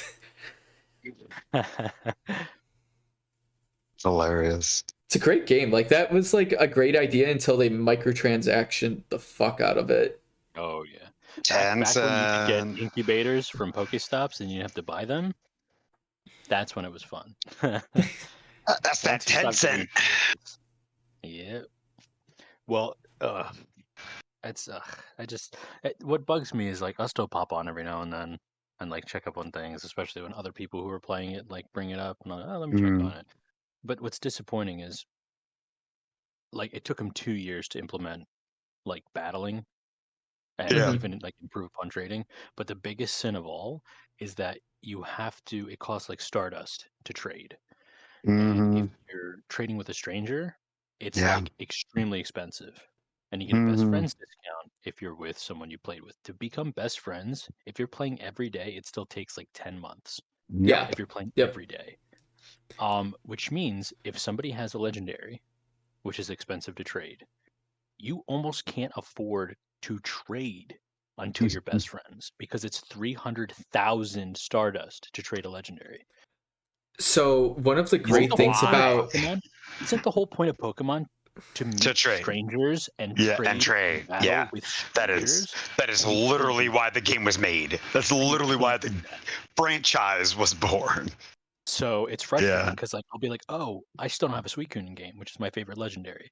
And Yeah. anytime I meet someone who has an extra or that Mhm. their box is full, I knew someone who their box was so full they were throwing away legendaries because they had so Mhm. many. Mhm. And I'm like, Yeah. please don't kill them. Let me trade. But you can only do one unique trade a day, meaning if I traded with Mhm. someone for a Pokemon I didn't have or for Yeah. a legendary, you can't trade the rest of the day. So again, defeats the purpose. If I'm at a convention, Yep. I can trade with one person in that whole convention. It's ridiculous. Redundant. But then of course I I couldn't afford the Stardust because we weren't friends.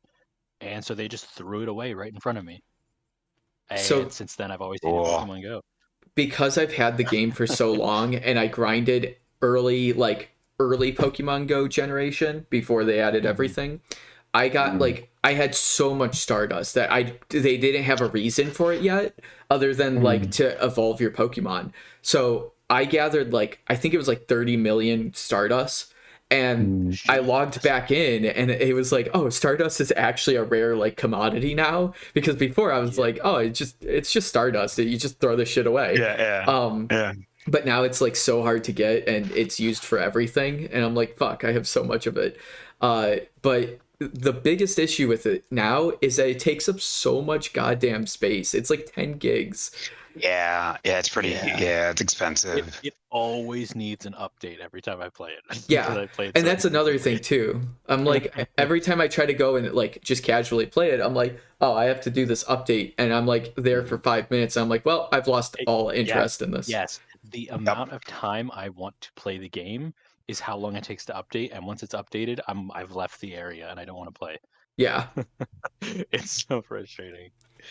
But again, even if you have 3 million Stardust, if you go to trade with someone and they can't afford it, you can't pay their bill. You can't. Yeah. You can't pay for.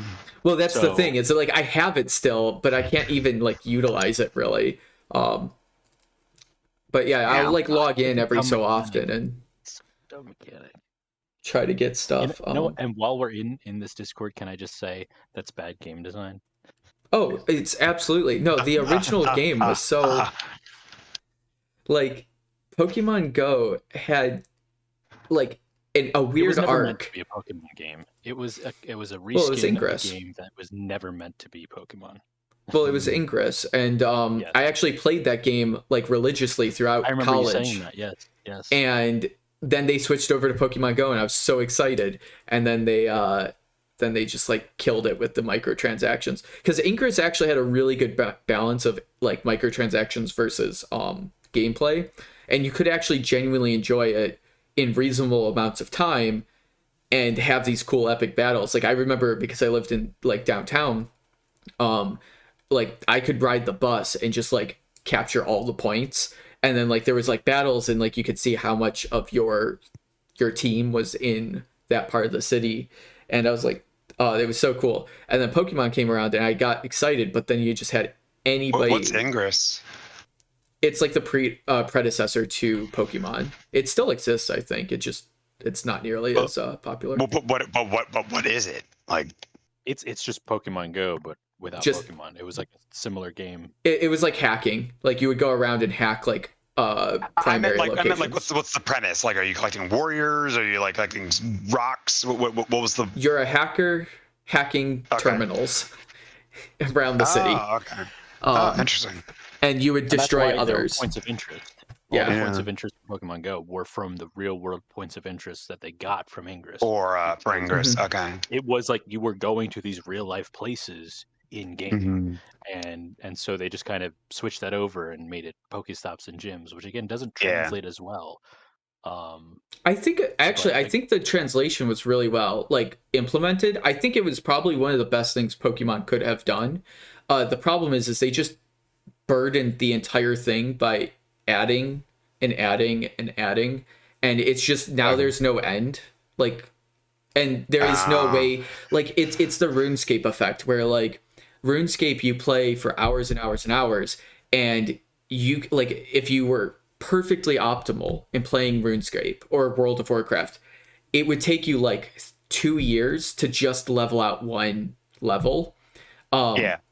But like if you want to do your whole kit, like you're going to invest like the next 10 to 11 years of effort. Yeah. And that's if you're like botting the entire time and don't get caught. Yeah. So it's like just like a hopeless kind of feeling where you're like, I'm never going to be able to get this. And then you realize, oh, I can get this if I pay for it. And then that's like when I utterly just stopped caring. I'm like, Yeah. it doesn't matter anymore. I just have to pay to win. Yep. That's sad. Yeah. Like there's a way to keep that balance where you can still enjoy the game and experience my it boy. without making it a broken pay to win experience. And then still also reward the whales who just dump money into it. But like, I don't know. I just feel like they team up with the whales, or they support the whales so much more, and then forget about everybody else. And Yeah. it just kind of kills the project overall. Yeah, that's sad. And that's just like say why I my, haven't downloaded it since. It's like I want to enjoy it, and all the updates are kind of cool. Like I have seen some of the like really cool updates, but it's like I know that I'm just fighting an uphill battle of just constantly like having to not I basically I spend half my energy trying not to buy something from their stupid store. Like either I'm trying to click out of it, I'm trying to do something, and then it's like, oh, you're limited on backpack space. And I'm like, I bought like 40 of these like backpack like expansion packs, and I still don't have enough space. And it's like, why is this not unlimited? What were you saying, Nick? or take key items out of it, because it's like I have so many like Unova stones and random shit like that I'm not going to throw away because you need them for evolution, but I haven't encountered the Pokemon that I need, or I don't have enough candy because I haven't seen enough of them. So it's like I just have to hoard them until I find the Pokemon. Yeah. So I'm not going to get rid of them, but then they take up bag space. And it's like, okay, well then I have to throw a bunch of shit out. And then you feel bad because then you do find the thing and you're like, God damn it, I had all the stuff to do the evolution for this, but now I don't have it. And that's where they're like, oh, well, then you should just pay for more bag space. And it's like, fuck you. Fuck off, yeah. Mhm. At that point, it's just like, yeah. Like, it's different if it was like, okay, like, I just don't want to deal with the grinding, so I can just pay for the item. Like, I absolutely could care less about the cosmetic shop, like, to make your character. I think that's a really good use of microtransactions. Make your character look pretty. I don't give a fuck. Spend all your money on that. It seems dumb as fuck because I'm like, why would you ever pay for a digital item that they could just shut the server down and you have no way to own it? Like, what? Yeah. Red pants. Because I spent 200 coins on red pants instead of expanding my bag. Yeah. Ouch. But now I have red pants. And even less pockets. Hey. They're non-functioning pockets. But yeah, no, I was They're like, women's pants. yeah. You just got a skirt. But I look damn good. My ass shot so tight. See, for me, that's why I like Monster Hunter. Like, I also like Monster Hunter. Like, have you guys ever played Monster Hunter, the Monster Hunter franchise? No, never played it. I'm saying this as sarcastically as possible. Oh, that's right. You were the other fucker that tried to get me to play. Oh yeah, no wait, you did work on it. You did like stuff for the actual. Yeah, you actually helped make it. You did something like what your team did the graphic stuff for World, I think it was. Yeah, I did. I worked on Monster Hunter World, and I did Ground Foley. So if you notice my work, thoughts on yeah, I fucked up. What are your thoughts on the new Pokemon or new Monster Hunter, like the Monster Hunter cell phone is what I'm calling it, because that's what it is. It's Monster Hunter cell phone. What? They're a Monster Hunter cell phone game now where you can. It's basically like Pokemon Go, but for Monster Hunter. Oh, okay. I haven't played it yet. Is it Monster Hunter Now? Yeah. Yeah, Monster Hunter Now. That's what it's called. Yeah. I'm actually surprised it took them so long to get that out. To do that, yeah. Because Harry Potter got one out pretty quick there. Like, it was like, even Minecraft had one. Yeah, Minecraft had one. I tried to play the Minecraft and the Harry Potter one, and Pokemon Go just was simpler. Like, they tried to add other gameplay elements, and it was like, this is now just too congested, and it's not interesting. Like, it's not fun anymore. It's just like, this probably is fun, but then they also threw the microtransactions, so I'm like, it's not easy. It's like congested with stuff, and then you have microtransactions you're fighting. I'm like, if I'm gonna fight the microtransactions, I'm just gonna play Pokemon Go, the thing I already know, and at least I know how to avoid those, and it's a simple enough gameplay that I don't have to think when I'm playing it. I'm just like, do the thing. I won't doubt that like Monster Hunter World is probably more or less egregious with it, because Capcom has been pretty decent with microtransactions, but you know, every company falls to it. Yeah, it's because people keep buying it. Yeah. Yep. I have one million startup. Oh, there's a Quaxley in here. I booted a Pokemon Go to check it out. I had to update, of course. And I hatched a Mawile from a 10k egg, which is something you can't do, which means it's an egg I must have got during an event that I didn't know that was going on.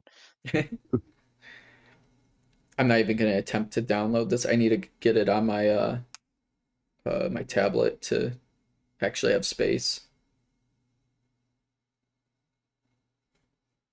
It looks like I fixed the computer, and all I did was tell him to Google it. Yes. We love Googling. Go chat GPT it. It'll fabricate the yes answer for you. Whatever answer you need a yes, then just go chat GPT it. It'll tell you.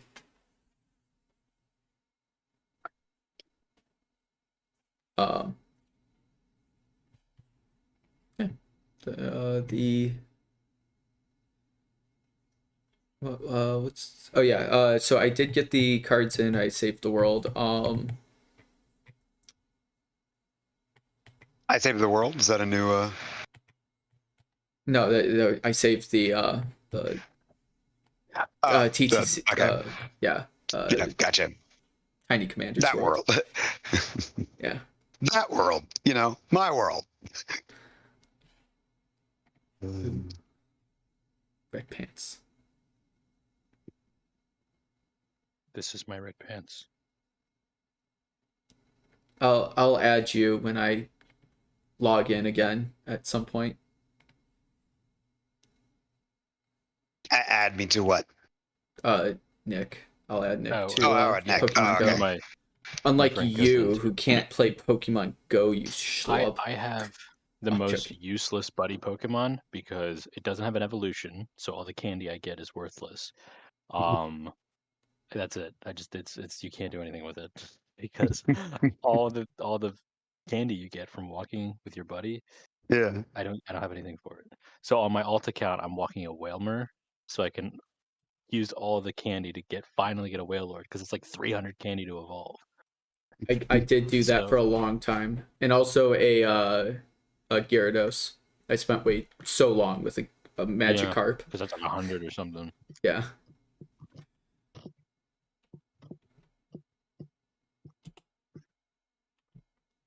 I have a level 15 Mudkip.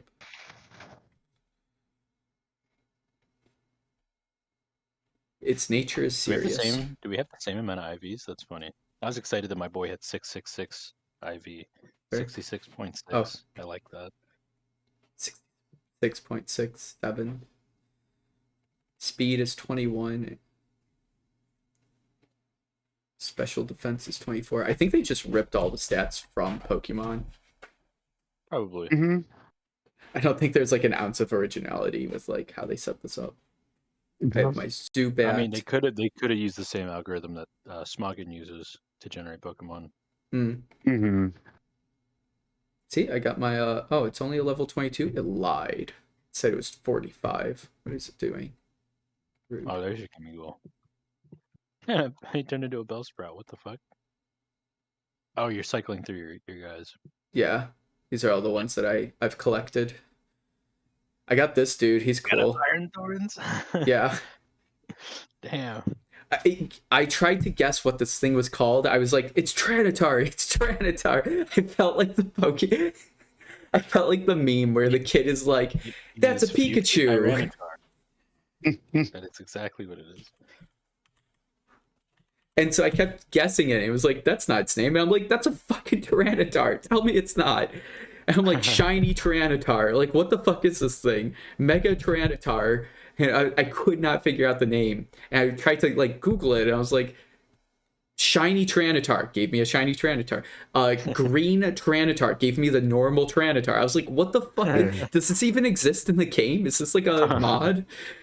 Took me so long to find that.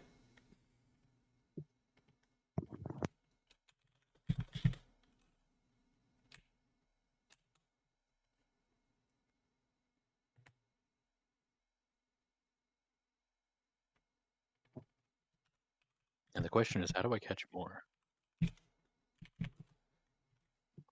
You can't. You talk. You talk in chat. So there's just you get random encounters just from. Yeah. That's funny. And you also like level up and stuff every time you chat and interact and do things. As a person who posts a lot, I have run into a lot of As a person interactions. who's running a Discord server, I have a lot of experience. I might have to start making spontaneous, very redundant updates to the game. This is the meme that I was thinking of in the lounge chat. Not this one specifically, but it's basically it. Lounge chat. Oh, that's fun. Here we go. See, I gotta get those Pokemon points. Level up my Mudkip. Who's that Pokemon? It's Pikachu! It's Clefairy! Who's that Pokemon? It's Pikachu! It's Pikachu! It's actually Pikachu. It's Pikachu. Yeah, and then when they get actually to Pikachu, it's like fucking Diglett or something. What was it? Oh, Clefairy or whatever. Clefairy. Yeah. It's like, fuck!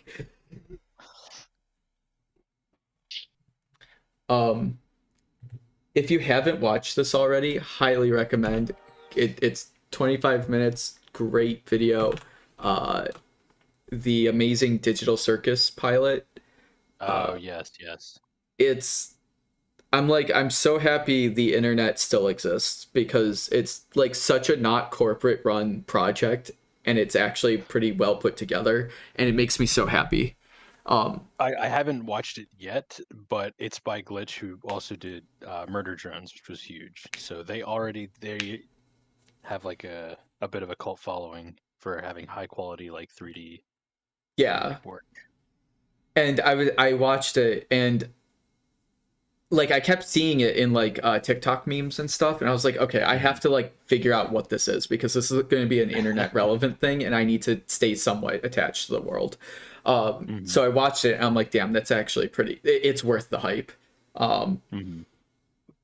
It's just, yeah, it's well pieced together, and I'm like, I need to see more of this. It's just weird enough, and it gives me like early Cartoon Network vibes, like, or like maybe Nickelodeon vibes, where it's kind of unhinged, but in the most like actually entertaining way, where they're not like trying to beat around bushes and stuff all the time. Like, I don't know, I feel like current Cartoon Network and Nickelodeon, like most of their content is so like, we can't offend anybody kind of thing, or like it's like so like, It's and when not I as say experimental as it used to Lowest be common anymore. denominator. Yeah, just appeal to the lowest common.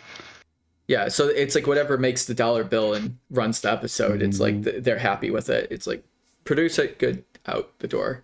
But like, so It used it to be was so just experimental back in the day. Yeah. Like they'd experiment and do different things. I mean, for better or worse, but Yeah. Mhm. Oh yeah, Well, yeah. man. But you got to get worse in order to get better. Like, I tell it to my mom. oh god. no, I don't want to tell it to your mom. I'm sure she's a nice lady. My brain definitely took too long to catch up on that one, and I was like, yeah, that's funny. Oh.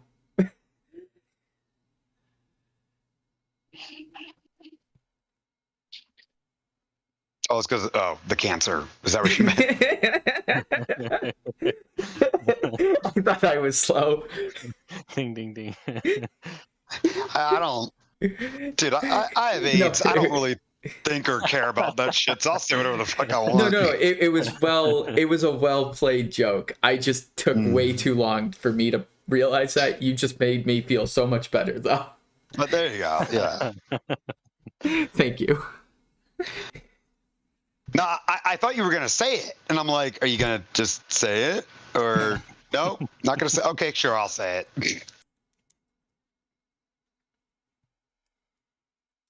Oh my god, I caught one of my friends the other day. We were at the end. Oh, you remember the Boobies Brewery Halloween parties, Nick?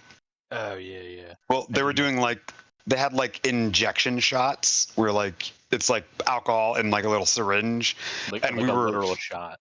Yeah, a little shots. Yeah. So like, but the party was already over, and I found one of the like syringes like on the floor. So like I picked it up and we were throwing them out, and I was like, hey, are we throwing these something special or what? And Phil, well, you guys know Phil. Phil was like, dude, are you sure you should be like touching that with your bare hands? I'm like, dude, I already have AIDS. What am I gonna get? Super AIDS? Like AIDS plus. AIDS plus, yeah. No, you have to pay my out for that. What he should have asked is, "Are you positive?" Oh, that's good. That's good. I like that. That would have been well played. Yeah. Negative, sir. Negative. Baby. It's okay. Every way's the right way. Mhm. Ooh.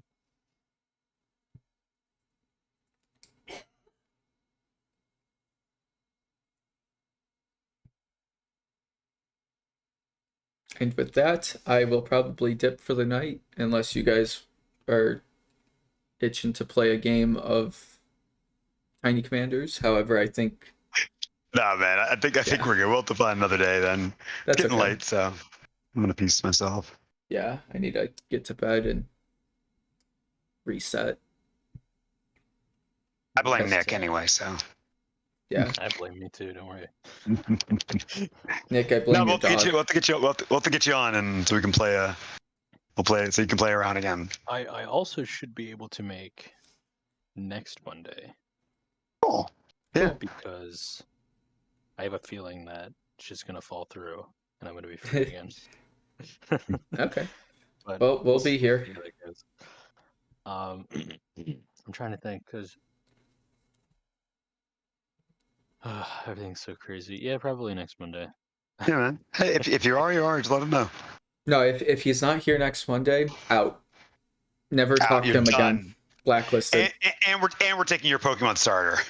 Hey, no, I gotta Taking it level him back. up. No. I'll be here next week. Taking it back. I gotta. This Pokemon mini game is so broken. I don't know how I would actually be able to do that.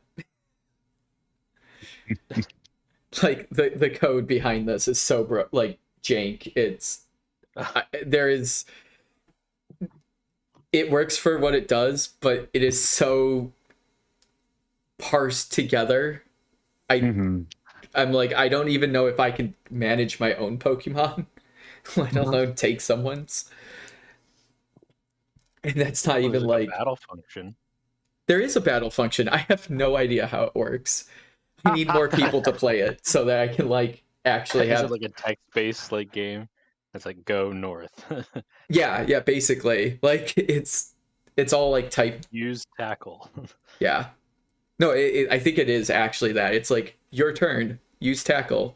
And then you have to kind of like sort of remember what's your Pokemon has. I mean, you could always do like at Pokemon info. Like info, yeah. But like the user interface or the user experience is so rough. It is such a hard thing. But I'm like, this is kind of cool because I like seeing the Pokemon pop up when I like randomly talk. Yeah. And then I'm like, oh, cool. My Mudkip just leveled up to level 14. It'll be able to evolve soon.